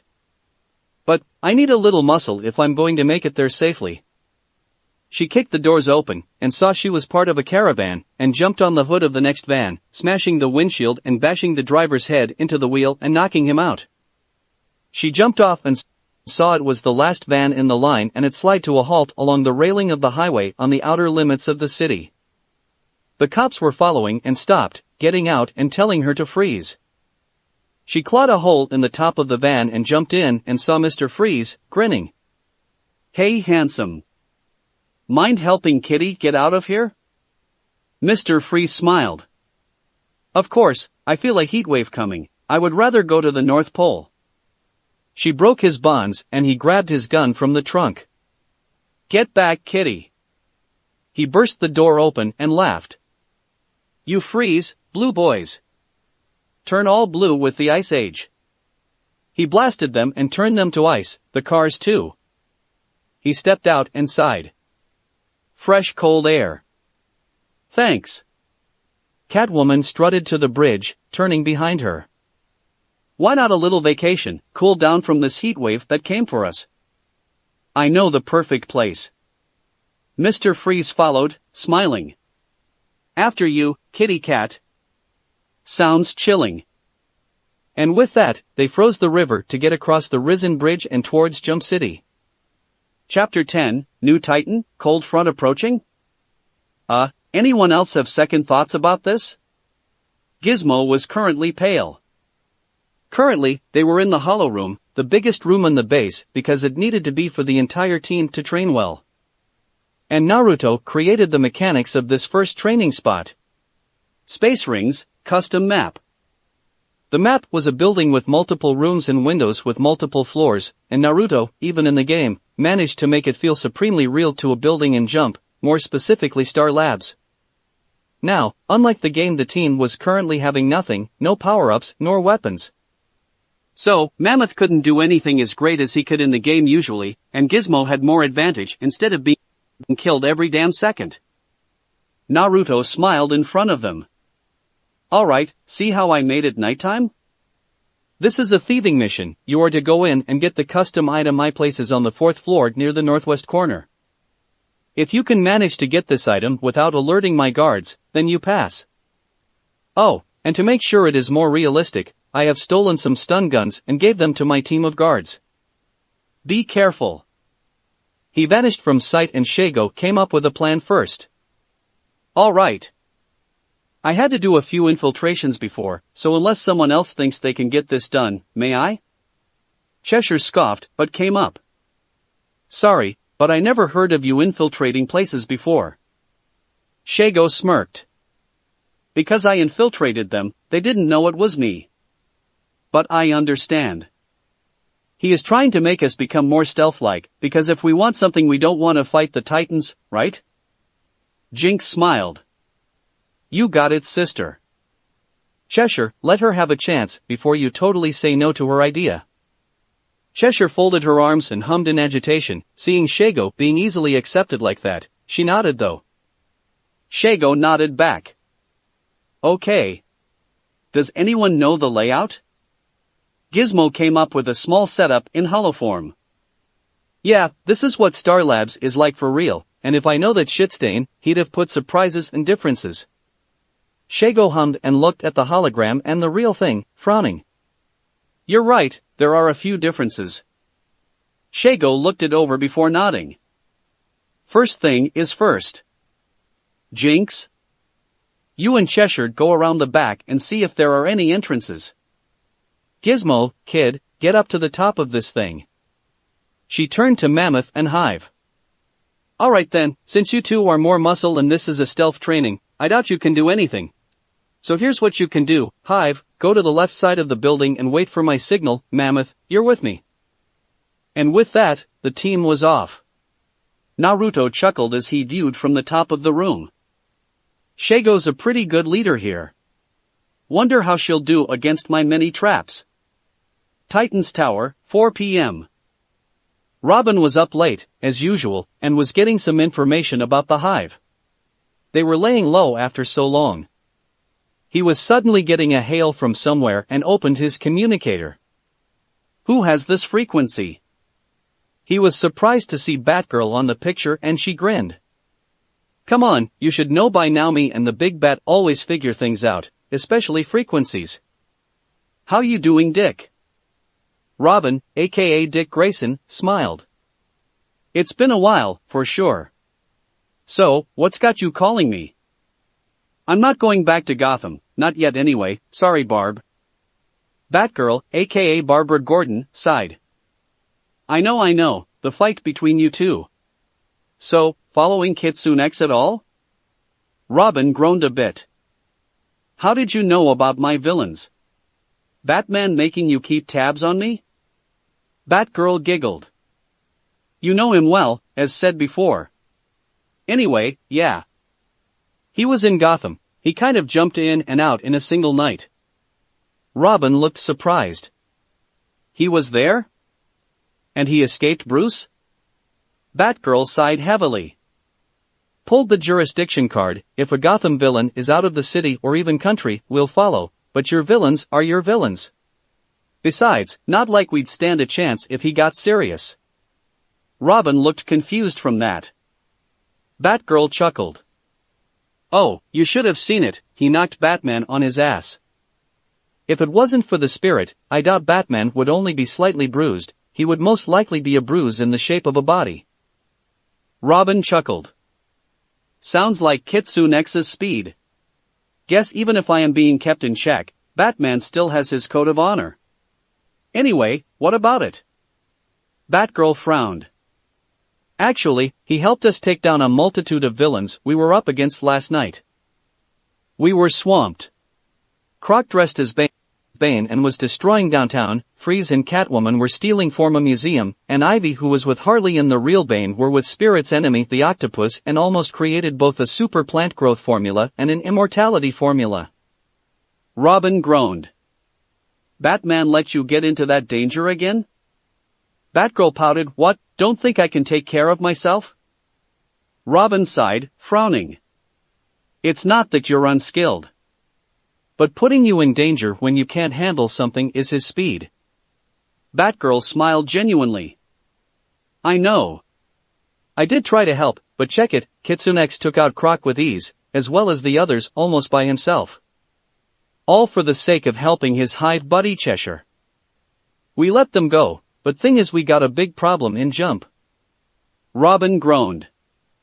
Don't tell me, he brought some villains with him. It was the only reason Batgirl would effectively call in with worry and suggest this.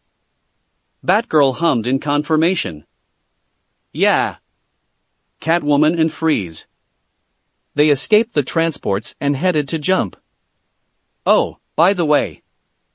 Know this guy, Dick? Dick saw as the picture changed and grinned. Static, how's it going, man? Static smirked. Holding out well. We'll be seeing you in a bit, okay? Batgirl reappeared on the screen. Yeah, like he said, we're arriving to the Titan's Tower in a matter of minutes. Robin nodded, smiling. I'll have everyone up and ready to meet you. Sound good? Batgirl grinned. Sure, I don't mind getting to know the team you hold in high regards. See you then. Robin closed the communicator and smiled a little. He put the thing away and turned to the alarm system. Seems you forgive me, Barbara. Thanks. He pulled the lever and the red alert was activated. It took a minute but everyone rushed in shock and he turned off the alert. Alright team, we got company. Sorry to wake you like that, but a few old friends are coming in to say hi. The team groaned and started going off and he looked surprised. Hold on guys. They'll be here in a matter of minutes. Trust me, you'll want to meet them. Starfire looked confused. But friend Robin, it is nearly morning and still dark.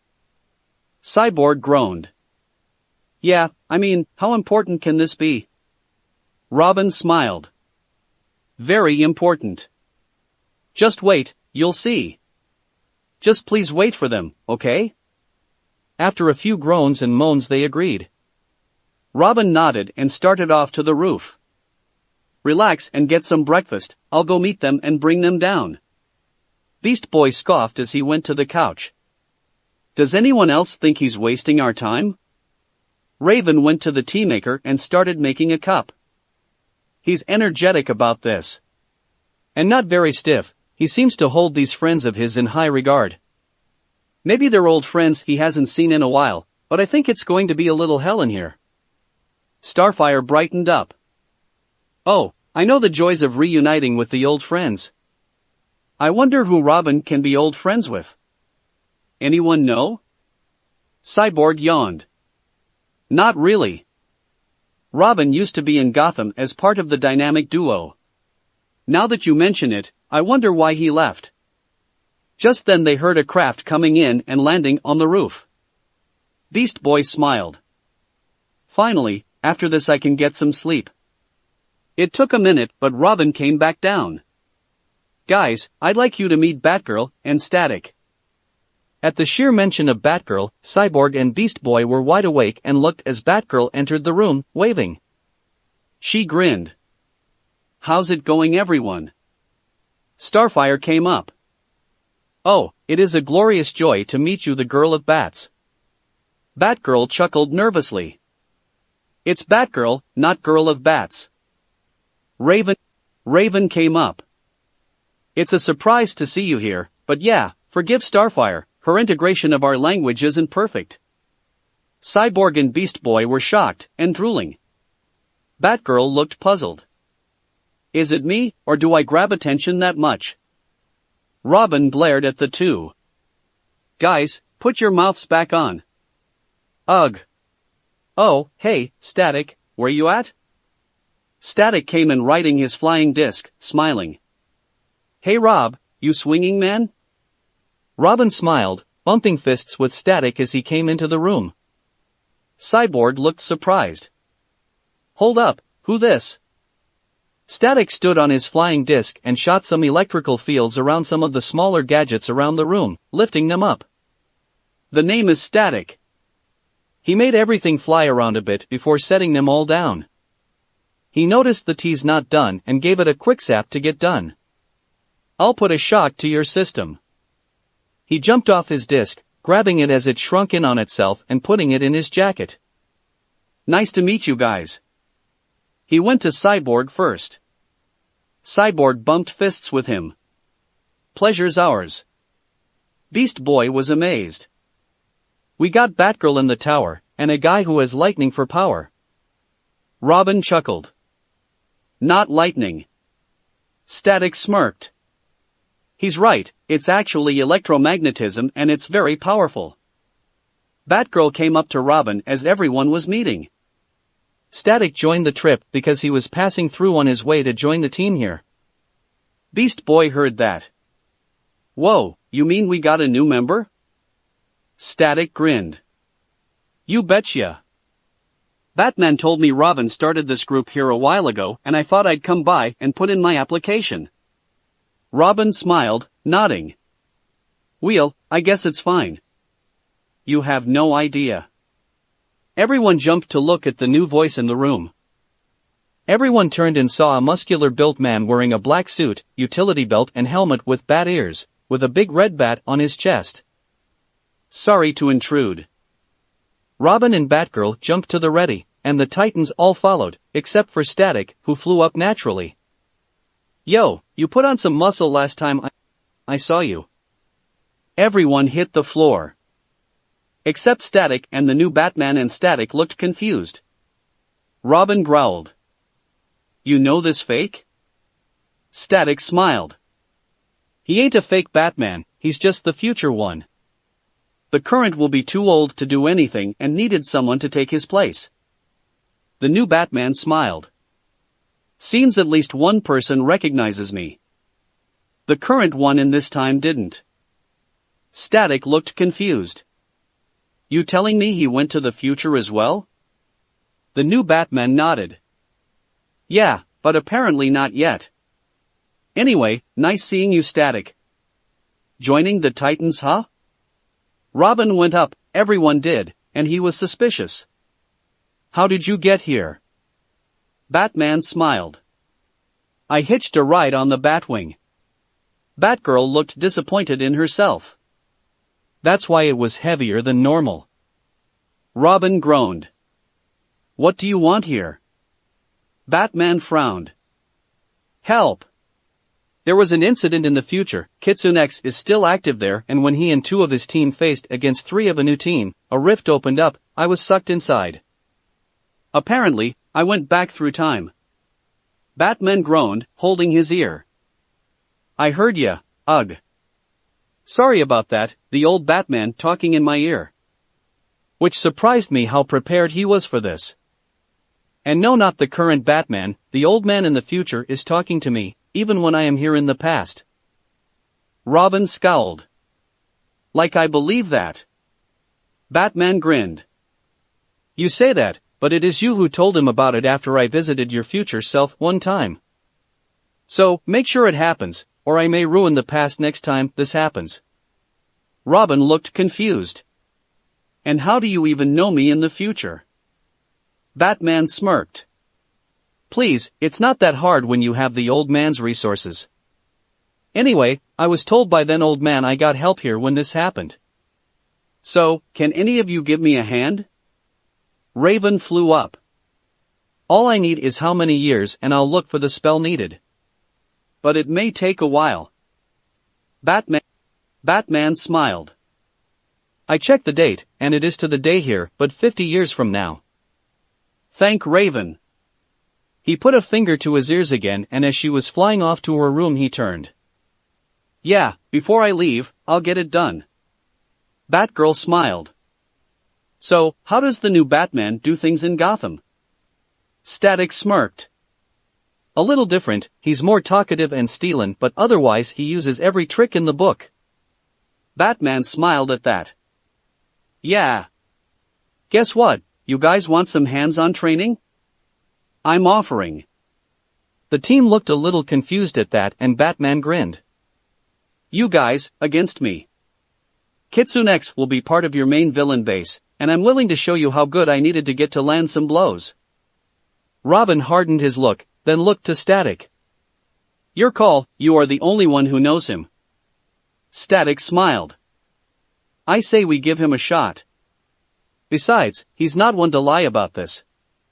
If what I heard from the original is true, then we're gonna need every bit of help we can get. Batman scoffed. That's the least of your worries. KitsuneX has a varied power level. See, he has his trade hand-to-hand skills, incredible energy attacks, weird powers with his eyes, and even a vibrant energy that acts like Bane's venom juice with no side effects and makes him just as powerful as Superman is when he's using 100% of his strength. That got their attention.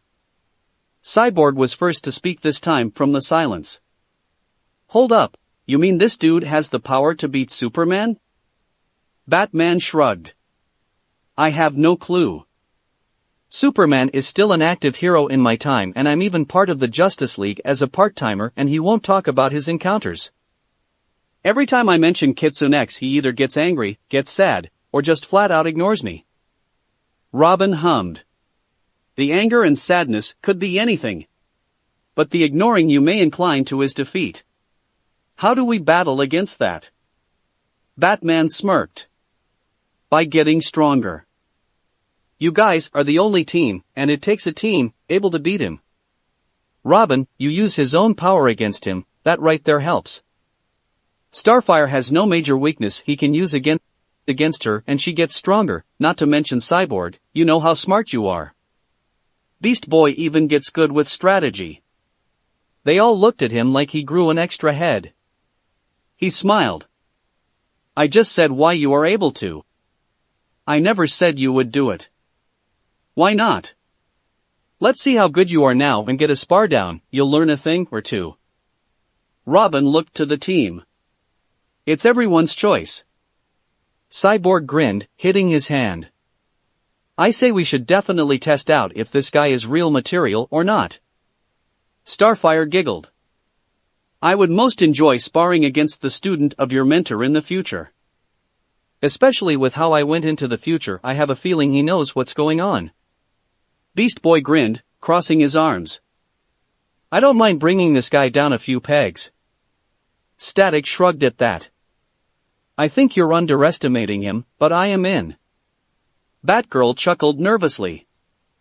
Well, if everyone else is going to, then I don't mind putting my hand in. Might as well give a boost. Robin nodded, grinning. Let's go to the front. See if you can last. Robin led everyone outside and Batman groaned, loosening his muscles. He grinned. Come at me anytime you want. Robin grabbed his extending pole and rushed in. Titans go. He slammed the pole down hard, but Batman brought up his arm, catching it in the side blades before pulling on it and punching Robin in the face. Batman jumped back as a shocking electrical surge came at him from a flying static. Batman jumped up and threw an explosive pellet right at Beast Boy, who was charging in pterodactyl form, and got blasted. Starfire sent a powerful beam of power from her star bolts at Batman, who activated his rocket boots and jumped over it before boosting back to the ground. Nice teamwork. He grappled Cyborg, slamming a hell into the ground behind him to keep himself steady against him. Cyborg lifted Batman into the air, but Batman activated his rocket boots and rammed his shoulder into Cyborg, then jumped off him as Robin came in, swinging his pole. Robin used his staff to pole vault up and kick Batman. Batman used his leg to block it and his other to kick Robin, who rolled with his staff to land on his feet.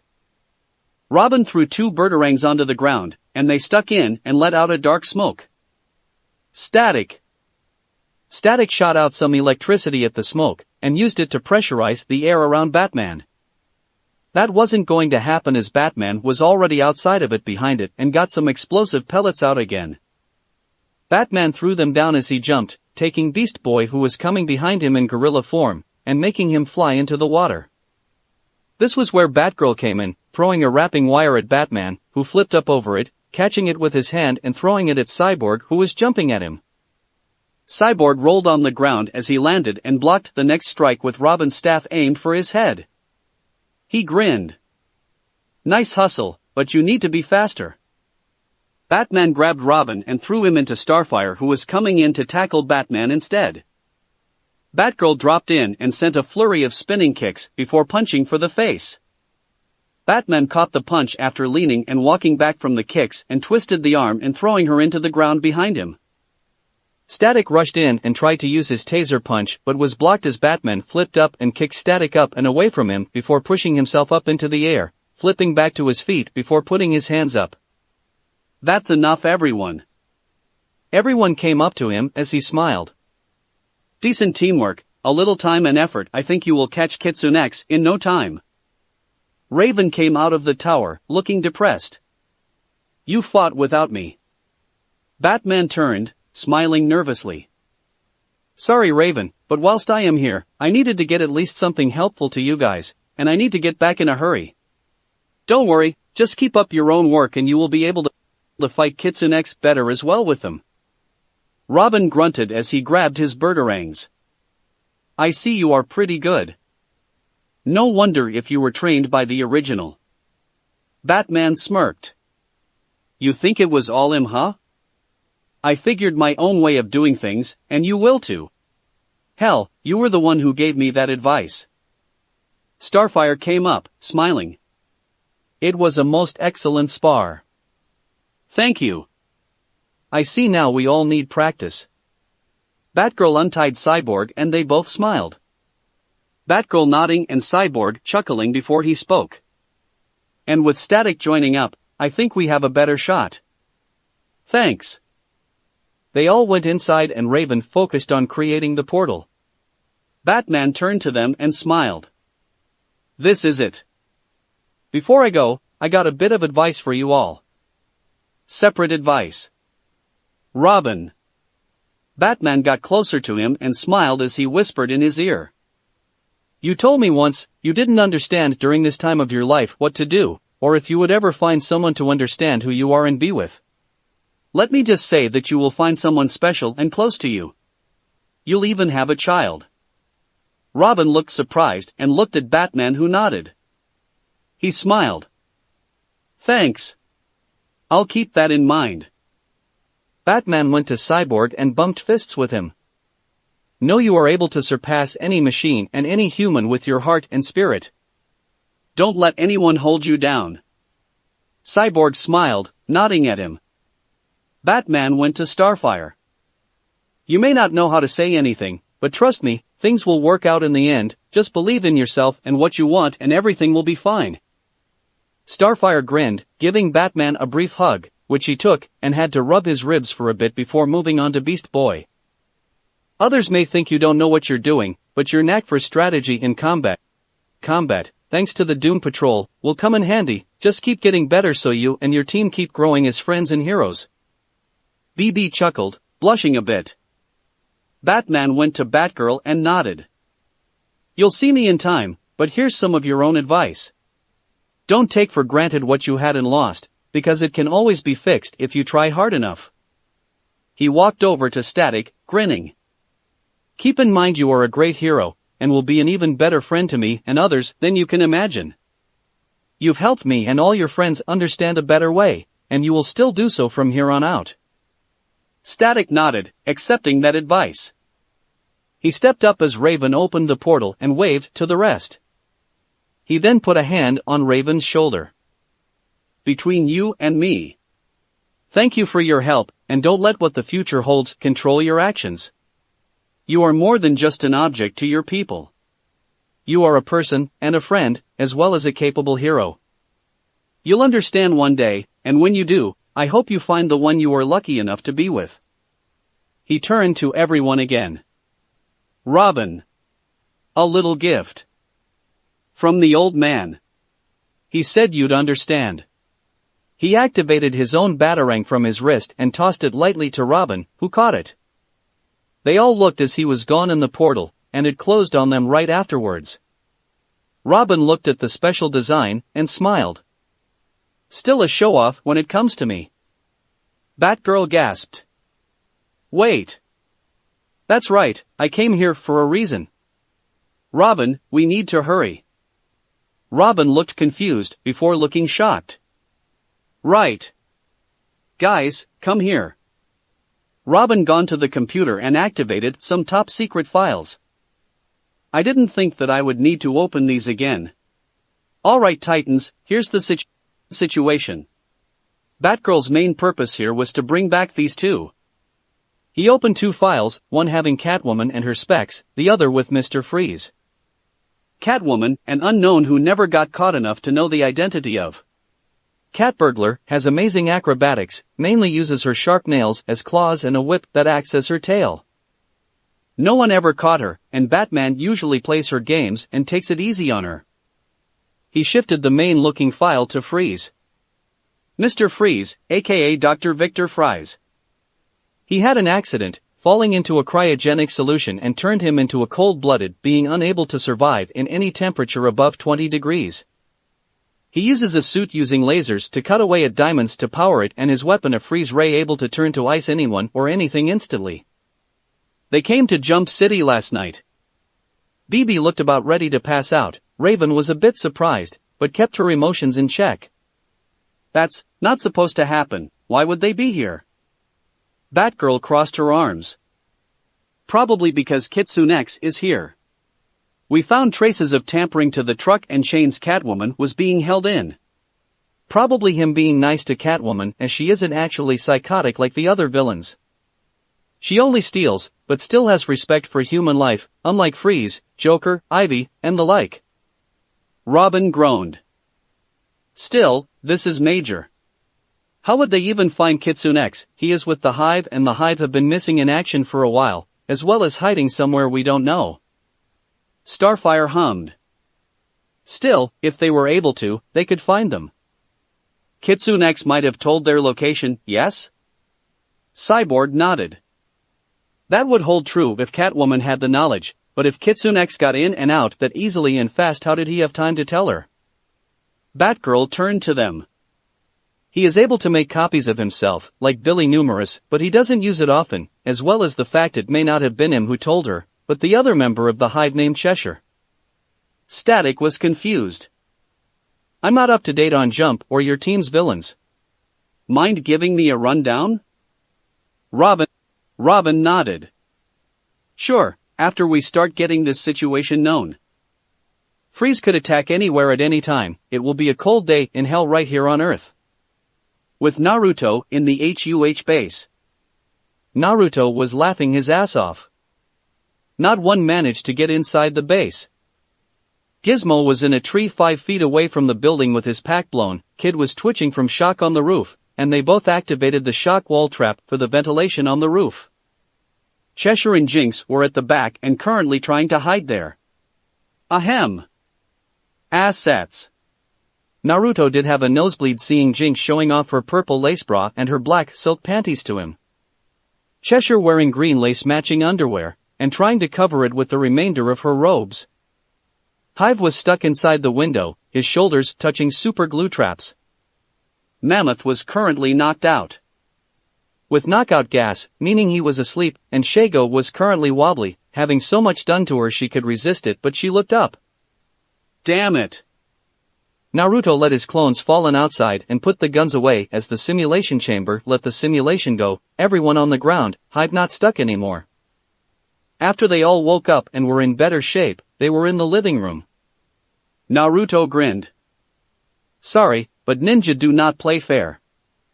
I wanted to see if you could even get the guts to try for it. And you all passed that. Now, next time I let Gizmo do the designing and I won't mess with it. Everyone looked at him, expecting him to lie. Naruto grinned. I swear on my honor as a ninja. As well as the fact you're friends, I know you can't get better if I hold you back with traps all the time. They were all still glaring a bit, but Cheshire and Jinx let it go, Jinx grabbing onto him. You better hold that promise. Cheshire sighing. I know the honor of ninjutsu, so I can forgive you if you keep your word. Unauthorized identification. Cannot permit entry. Everyone looked at the door and Gizmo was first to speak up. Computer, show guests. The computer monitor on the wall showed the front door, and everyone gaped. Catwoman and Mr. Freeze were at the door. Cheshire chuckled nervously. I kind of told Catwoman where the base was if she wanted to rest in Jump. Mammoth, Gizmo and Hive all drooled at Catwoman, who was still wearing her tight cat costume. Shago smacking them all. Have some pride as men. Least Naruto isn't like this. Naruto sighed, but smiled as he went over to the door. KitsuneX, authorizing guests 1 and 2 entry to the base. The door opened and the two entered. Catwoman meowing as she stepped in. Hello kittens, how is everyone doing? Freeze looked at them and hummed. A bunch of young villains? We were invited here? I guess I should thank you.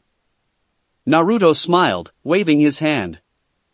Don't mention it, and we are thieves, not villains. And sorry for the beating I gave you at the museum. I was trying to find my friend.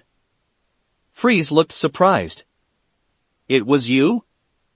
How did the bat recruit you? Naruto shook his head. I went along with them to find my friend Cheshire. Though I did beat Batman before getting to fight you. Cheshire chuckled and went up, shaking Catwoman's hand. Welcome.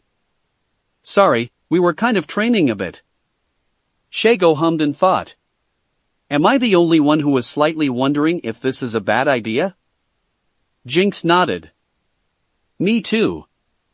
But believe in Naruto, if anything goes wrong, hey, he beat them before he can do it again. Shago sighed. Smiling. Fine, I guess you got a point. Alright, meet and greet then. With the Konoha flunkies. Neji yawned as he came back from his nightly patrol. Sorry, once more nothing on the blonde knucklehead. He stopped as he seen that everyone was gathered around, and with them were 4 people. And who is our company? Kakashi smiled nervously. Some villains from this world, looking for their comrade who was here in the city who called them for a little fun. A girl with blue skin and a blue dress smiled. Hey, everyone chilling? The name's Killer Frost. These here are my cold shoulder partners in crime, Icicle Sr. and his junior, as well as Captain Cold. In order of her introduction. She pointed them out, a big man wearing a blue suit and had a small gun, his junior was like he was made of ice himself but was wearing street clothes, and Captain Cold was dressed as a damn Eskimo with a slightly large handgun. Niji blinked a few times. And this is to keep us under the radar from the JLA? Right. Killer Frost frowned at that. Listen, we just need to be housed until we make contact with our partner Mr. Freeze, and then we'll be out of your hair. Though, the cold may not be, seeing as we got plans for the day. She suddenly grinned and froze the kitchen. That's gonna be the city when we're done with it. I suppose you should move out. Kakashi gulped. Naruto, I sure hope you haven't made any new friends like this in the time you've been here. Chapter 11, Naruto's irritated, Titans on ice? Niji's eye was twitching. Right. So? Why are all of you here when you want to be with your comrade? Killer Frost huffed. Because we don't know where he went. He said he was going to some place called the Hive and to look for a guy named KitsuneX. Sasuke and Sakura bolted upright at that. Sasuke growled. You're looking for him too? Sakura scoffed. You have no idea who you're dealing with, you won't last 5 minutes. Only Sasuke can stand up to KitsuneX and I doubt he will be likely to fight anyone near him. Why are you looking for Naruto anyway? Kakashi waved his hand in front of him. Sorry, they're a little pissed. Anyway, yes, KitsuneX is the mask identity of a thief who used to be with us, and we are here trying to find him and return him home. Sorry to say we don't even know where he is. Icicle Sr. hummed. So, why would we even need to fight him if he and Freeze are together? Won't we be with him? Not against him? Killer Frost sighed. Shush. Listen, Freeze was beaten and caught by KitsuneX. He told me to watch out for him. So, this thief. Naruto, was it? You want to catch him? Sorry, get in line. Hinata was coming in, waking up from her nap. And happened to hear that. She glared hotly at Killer Frost. Beat it, bitch, Naruto is mine to catch. If you know what's good for you, you'll just leave Naruto alone. Killer Frost glared, scowling at Hinata. What did you call me, you blind whore? Bad idea. Really? Niji slapped his face, Kakashi covered both his eyes, Ino turned pale, and Sasuke turned away, huffing. Hinata roared. Who you calling a whore? If anyone is a whore, it's those 2 fucking blonde bitches who broke his heart as that whore bitch flower who should wither and die for her treatment of Naruto. You will not get near Naruto unless it is to help me catch him, or I swear this is gonna be your face. Hinata put a hand up against the ice-covered kitchen and suddenly the whole thing exploded in ice shards and vaporized instantly to nothing. Killer Frost was shocked, the icicles shaking, and the good Captain Cold was shrinking in his boots. Hinata huffed, grabbing Killer Frost by the collar. If you have any information on Naruto, you give it here, you tell me or I make sure you are not still alive by the day's end. Kakashi grabbed Hinata's hand and shook his head. She huffed, pushing Killer Frost into her comrades and walked off. Kakashi turned to them. Be glad I'm in charge of this unit here. Hinata's hella strong and would have no qualms against killing you if it meant being with the man she loves. Now, let's go over this peacefully. Icicle Sr. stepped up. Sure. I don't mind. So, do you face off against this town's titans? Niji shook his head. No. We've kept a low profile being good people so we can go undeterred in our search for Naruto.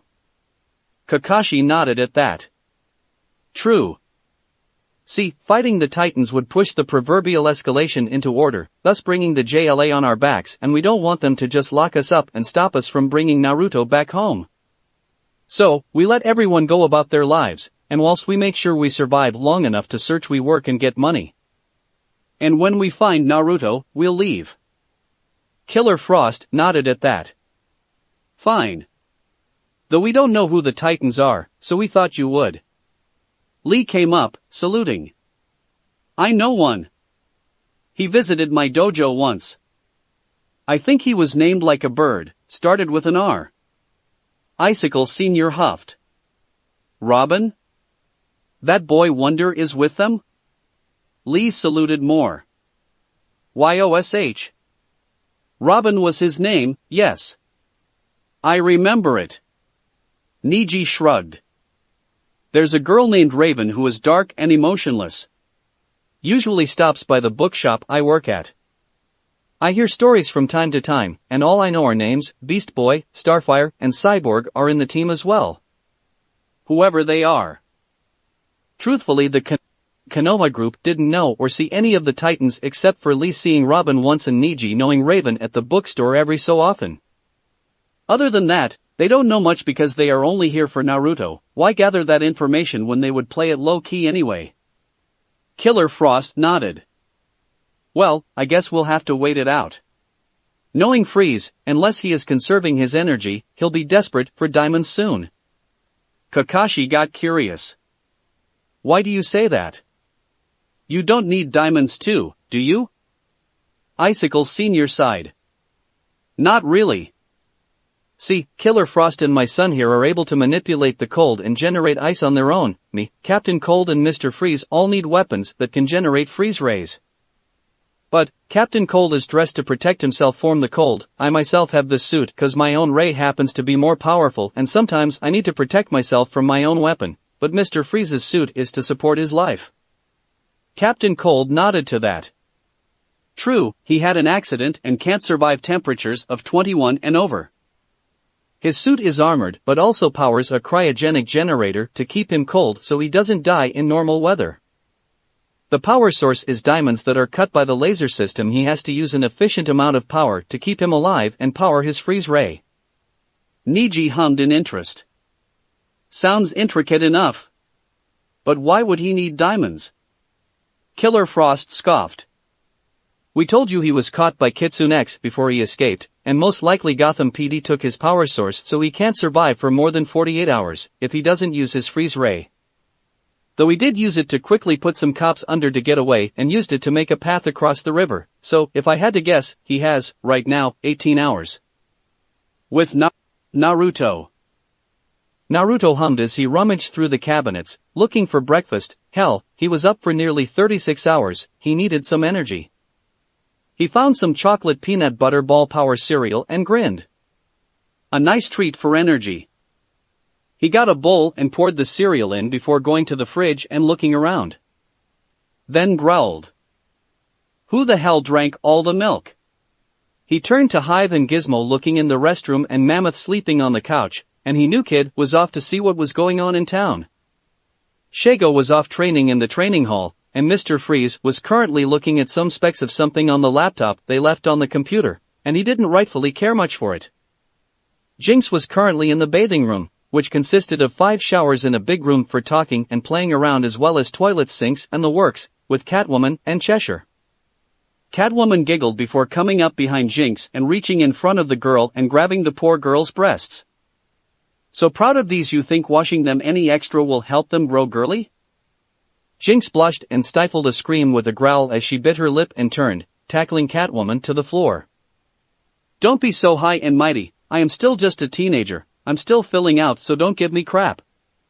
What, think your womanly charms can seduce any man? I bet you can't even seduce Naruto. Cheshire just minded her own business, and after a little bit looked at her own growing chest.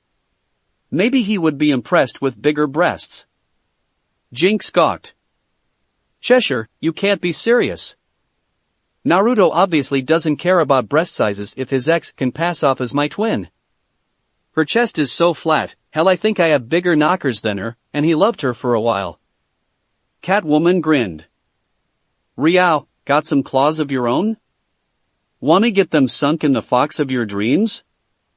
Jinx blushed red and blinked, stuttering from embarrassment before huffing and getting up, washing up. Whatever. Just wash up and have your fun with the rest of the team. Catwoman giggled and went to Cheshire. She always so uptight about Naruto?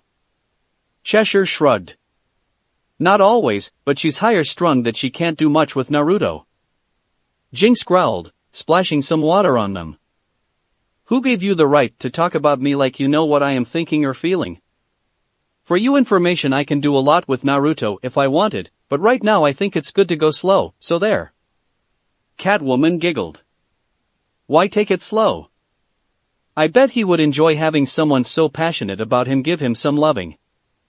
Jinx blushed and huffed, turning away and finishing her shower. No thanks, I know what happened to him to make being slow a good thing.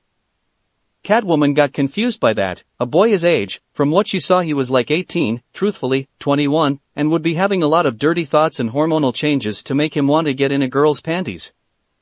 What happened then? Jinx sighed. He was in love with a girl who cheated on him multiple times with 2 other guys, and beat him to hell so much I swear he should have killed her for that. Catwoman frowned. Well, that's just rude and mean. How could she? He seems like an easygoing and nice guy. Jinx smiled sadly. He is, probably why he still won't kill her, but either way, because of everything in his life, before joining us I will take it slow with him, hoping he finally sees I truly love him. Eek. She covered her mouth and turned to see a grinning Cheshire and Catwoman. That came out, sorry. She got her clothes and went into the part of the bathing room for dressing. Catwoman smiled. So sweet. I probably should stop teasing, but it's so much fun. Cheshire turned and smiled, blushing a little. I also care for the blonde, but only because he saved me, and seems he could teach me about really being a ninja. Catwoman grinned. Well, seems you are taken by his charms too. Who knows, I may see what's so charming about him myself, and be entwined with love. Batman is too serious for me anyway. Cheshire looked skeptical over that, and pushed Catwoman a bit. Don't even joke. Why would he take more than one person to love anyway? Catwoman giggled and finished washing up. Probably because felines don't care about the amount of lovers, we just choose who we love and do so, no matter who or how many. Cheshire just stared blankly as Catwoman went to dress in her normal clothes, not her costume. Cheshire was there standing. Until the water went cold after a minute or two and shivered, finishing quickly and running out, blushing. Maybe I can be with him too, yeah. Jinx came out first and blankly stared as Private Hive was getting the shit beat out of him by Mammoth, and Gizmo was currently being chased around by Shago, who had come from training to wash and found the boys trying to peek. Naruto stood with the bowl of cereal in front of him and looked at it sighing. Need milk. He then got slammed into the head with Private Hive's shield and was staring blankly, before slamming the bowl down and climbing up the counter. Jinx shivered, seeing Naruto's eyes activate into the 2 different eyes again. Oh crap. This is bad. Naruto grabbed Gizmo, slamming him into the ground and dragging him and his gear to the other fight going on and slamming him between the 2 and forcing them all apart. That's enough, you damn morons. Hive, Gizmo, you should know better. Mammoth, you need to keep a better grip on Hive, and Hive, why the fuck did you hit me with your shield? Mammoth was stiff, and knew this Naruto quite well. This was where you should shut up, be friendly, and listen or else get the shit beat out of you so hard you can't walk for a week. He knows, he had it happen to him 5 times back in the academy. Hell, one guy who got on Naruto's shitty side actually thought he was a little girl, when he was actually a muscle man who can create an armor of crystal, and paraded around in a tutu and had ribbons in his long hair, around 15 to be precise. Hive stood straight and saluted. Sorry, sir. I will make sure to behave from now on. I am sorry. Gizmo frowned. Sorry. I was interested in Catwoman. It's not every day you get that beauty showing up at the front door. Shago bopped him on the head. And how am I and Jinx not beauties? Gizmo growled before calming down. Losing his cool with Naruto in a rage was a bad idea. Jinx is a sister to me, you disgusting-minded girl. And I did stare quite a bit when you came, before you bashed my head in. Mixed signals much? Shago sputtered and was ready to slap him again, but Naruto flared his chakra and ki at her. You'll stall that strike or feel my wrath. Shago stood at attention, feeling death on her. Naruto sighed. Shago, he is right, you are giving mixed signals. It is in a guy's nature to look upon someone they think are attractive. Also, girls do that as well, we guys just are more lenient, why can't you girls be the same? Shago looked a little confused. What do you mean more lenient? Besides, I never looked at anyone attractive before. Naruto sighed heavily. Because you probably haven't met any attractive guys. I mean really, an old bastard who looks more like a father is your type? I bet not. And we wait for girls to make the first move, because when we are the ones to make the first move, we get hit and thought of as perverts or creeps. Shago was about to speak when Jinx pulled on her shoulder. He's right. Just think about it. Trust me, it's better than the alternative. Shago sighed. And smiled. Fine, I will. Naruto nodded and turned to Freeze. What ya looking at? Freeze was scared from earlier. But after everything calmed down, he turned to his computer again. I'm running low on power.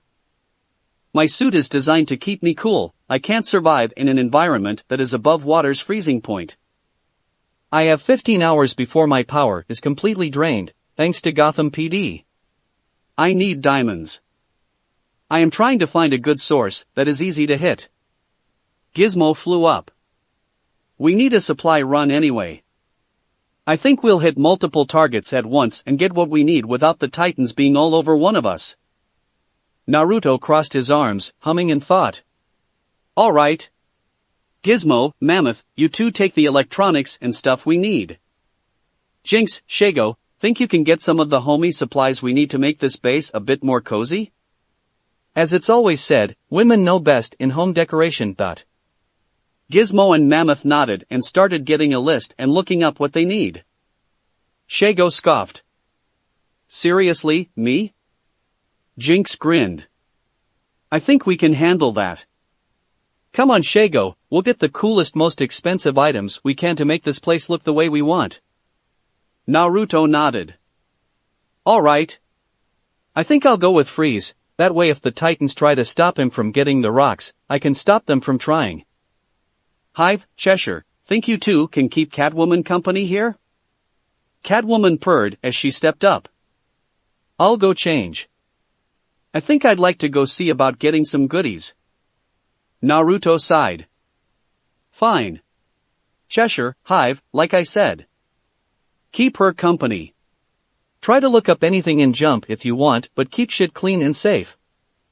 We should all get ready and set to move out in the hour. I don't want the Titans thinking of beating one then move on to the new target. We hit simultaneous times and places. Everyone went off to get ready. Freeze stood, grinning. You command well. The team leader, I am guessing? Then why are you so laid back? Naruto shrugged. We're thieves, we enjoy ourselves and do what we want, take what we want, and live happily with what we got. Besides, I went easy on them. I'm beat, no breakfast after all the shit I had to go through in Gotham. I feel ready to just hit the hay. Freeze put a hand on Naruto's shoulder. I can respect that. Look, I found a good source to pull from. See? Naruto looked at the screen and thought about the location in the city. Seems easy enough, but could you have picked a closer location to the damn Titan's tower? You can't be serious. Freeze shrugged. I figure I'll get in, power up a little for a fight, and whilst we wait, I get more power and diamonds for the long haul. I asked a few friends to come chill with me, but I didn't know where this place was, so they should be out in the city.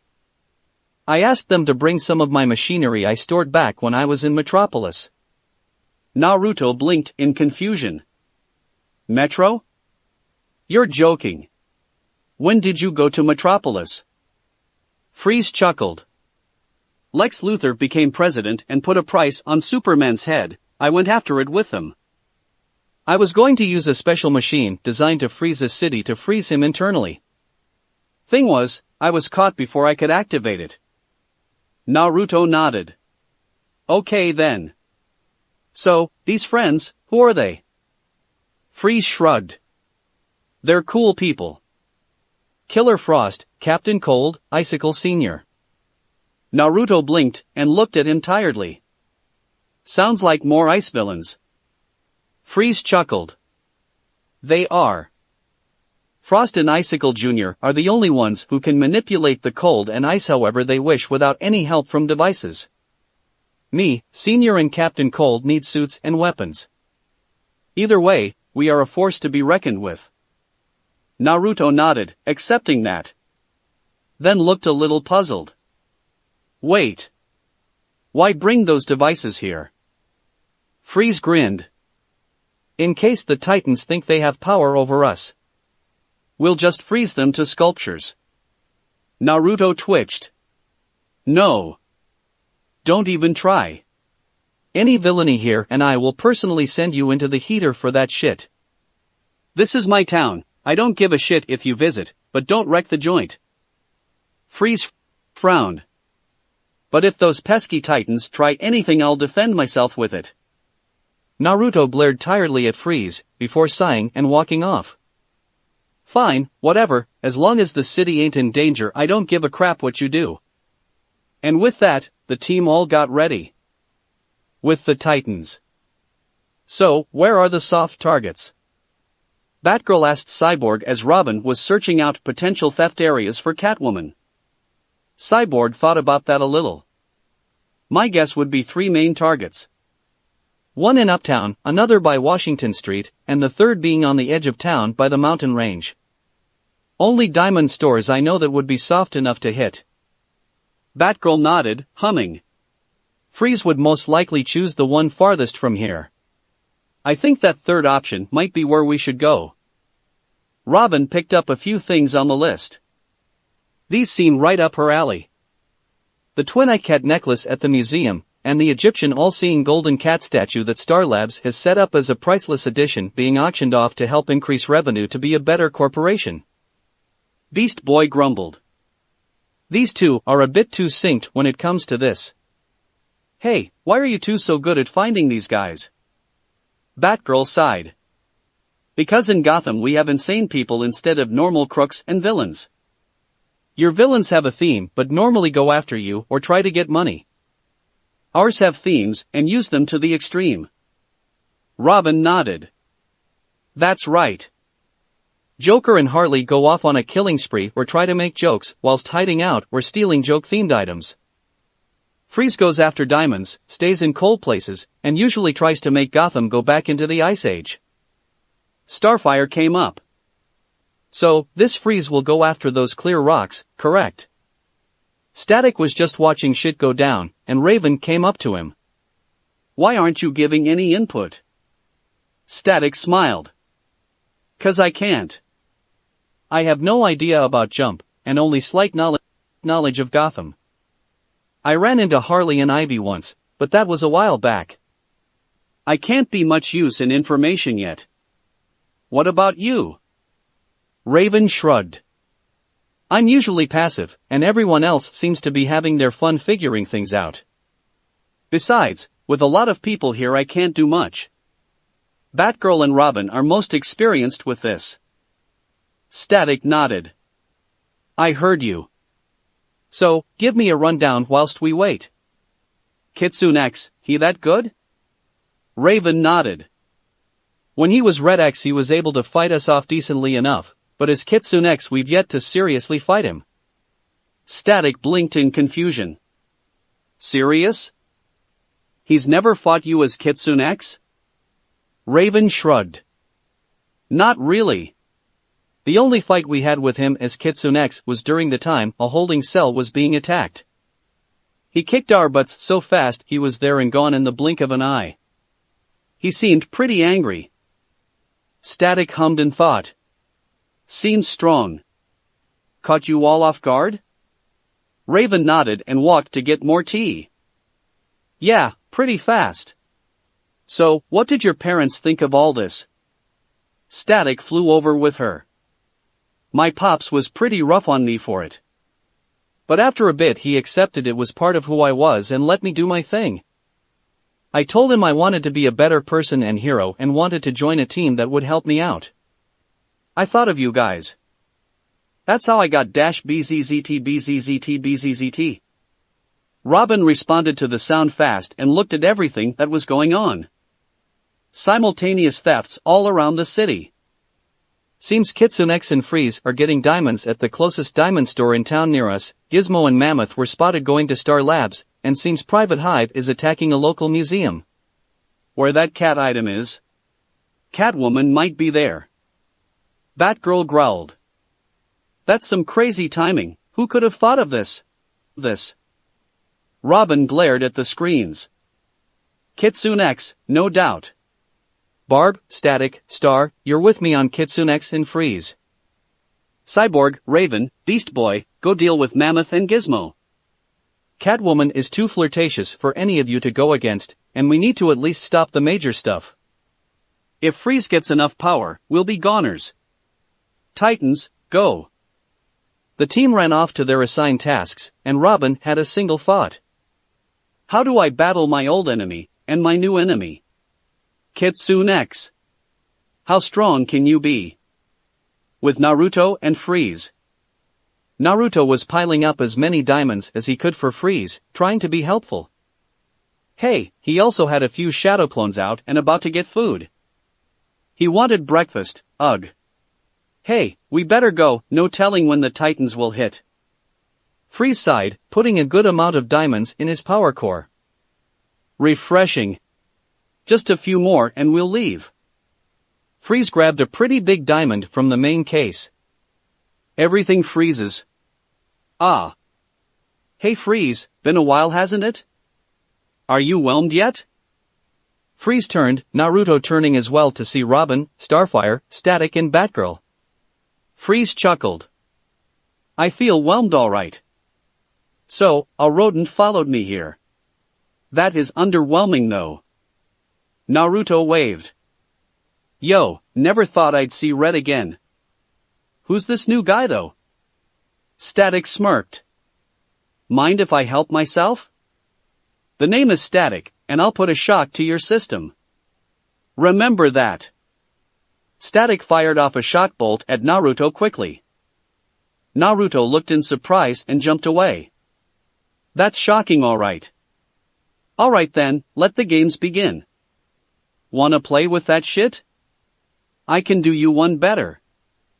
Naruto started some hand seals and, in a flash, he was done. Azura lightning. Naruto clapped his hands together and suddenly bolts of lightning fired all around, the glass and wood and metal of the store picking up from the generating field around him as well as bolts firing at the team before him. Static caught a single bolt and absorbed it before zooming in, Robin and Batgirl having to dodge out of the way and Starfire following in after Static. Naruto slammed his hand into the ground. Rocky Horror. The earth itself rose from under the floor and spiked at Static and Starfire, but Starfire bullied her way through it all and tried to hit him with a glowing energy hand. Naruto caught her throat and threw her into Static, who dodged to the right to get at Naruto. Static caught her instead and zoomed off as Naruto breathed in and let another jutsu fly. Fire Cavern. A swirl of fire hit the store wall and bursting it into flames, but not only that, it followed along the wall and shot out around and back to him, making a small room. Naruto hit the wall he made and pulled. Water Whip. He pulled the water from the very earth, making it crumble down back to the floor as he hit his fire cabin and steam shot out from the store in heavy amounts. Naruto and Freeze got out of there, and Naruto used his X-ray vision seeing everyone inside. Fine by me. Freeze. Freeze laughed as he turned and fired his freeze ray, turning the steam to ice and everyone being trapped within. Like the caveman, you also will be exhibits. Ha ha ha. Just as they were going though, Freeze stopped and grinned. Ah, the cool air was refreshing without you, but now I feel even better with this cold air of partnership. Naruto sighed. Great, now I gotta deal with your bitch asses. In front of them were Killer Frost and gang, as well as the Konoha flunkies. Naruto huffed. Whatever. I have no time to deal with this shit. Freeze, don't bother coming back to base if these guys are going to be with you. Bye. He suddenly used Hiraishin to get back to base. I don't want to face them right now. But I feel I have to soon, breakfast first. With Gizmo and Mammoth. Mammoth was carrying 2 big machines and Gizmo had a big bag of gadgets. Gizmo grinned. With these I think we can even use medical skills to help in case of wounds. I hate having to be out of the game due to injuries. They're gonna be getting a lot worse if you don't put that shit down. Mammoth grunted and growled lowly. Gizmo scoffed. Great, the shit for Brains, Robowimp, and Barf Girl. Can't you leave us alone? We don't have the damn time to fight you. Cyborg aimed his cannon at Gizmo. Don't think of this as a fight and just give up and it won't have to get ugly. Put the stuff down. Raven went up a little and uncovered her hood, trying the old scare tactic with her magic, to no effect. Mammoth laughed loudly. You think that's scary? You should see KitsuneX when he gets mad. Sorry, ain't gonna work. Gizmo let his shit down and grinned, his pack opening up and firing energy blasts at Raven, who flew off, dodging them. Mammoth came up quick, catching her feet and swinging her around. Suddenly a baseball field appeared around them and Mammoth was dressed in a uniform as Cyborg ran up to him. Play ball. Raven turned into a bat and Mammoth used her to slam into Cyborg and make him fly back, Raven flying off with him, and quickly everything went back to normal. Beast Boy turned into a rhino and charged, but found he entered a portal of some kind and was, in the air over the Titan's tower. He turned into a coyote and put up a sign saying WTF? Before falling body first, his head stretching and staying in the air before the rest of him started falling. Beast Boy turned into a raven and started flying back to Star Labs, and found Cyborg and Raven groaning, and Tutu and their theft goods gone. He frowned. What happened, guys? Cyborg rubbed his head. Kid Wik Kawaii appeared, made you disappear and helped them escape. Damn, that hurt. Raven, you alright? Raven held her head, nodding. You're harder than you think, but I'll be okay. Robin ain't gonna like this. Let's go help him out, since we got nothing better to do. With that they went to see that, they were frozen in a block of ice. Crap. Raven breathed deeply. Azarath Metrian Zinthos. Using her dark power to pull the block out to see what was inside. Inside was Static, who seemed to be sparking, and Starfire was glowing, and suddenly the ice burst and everyone was free. Turns out, all they needed was space for the ice to be pushed out from on all sides. Robin groaned. Damn. That was new. Thanks, guys. Static, Star, Barb, you alright? Star shivered lightly. Fine friend Robin. Static nodded, using his electromagnetism to warm himself and Star. Batgirl and Robin shown no signs of cold, possibly used to it by now. Batgirl frowned. Alright, KitsuneX is a major threat here. We have to regroup. I think I saw the other 4 ice villains after we were frozen. Robin frowned deeper. That's not good. This won't be good, all 5 at the same time? We're in trouble. I'll call some backup. That's it for this reading. Hit like and subscribe for a free ticket pass going to the different worlds of anime fanfiction. Looking forward to having you on board again.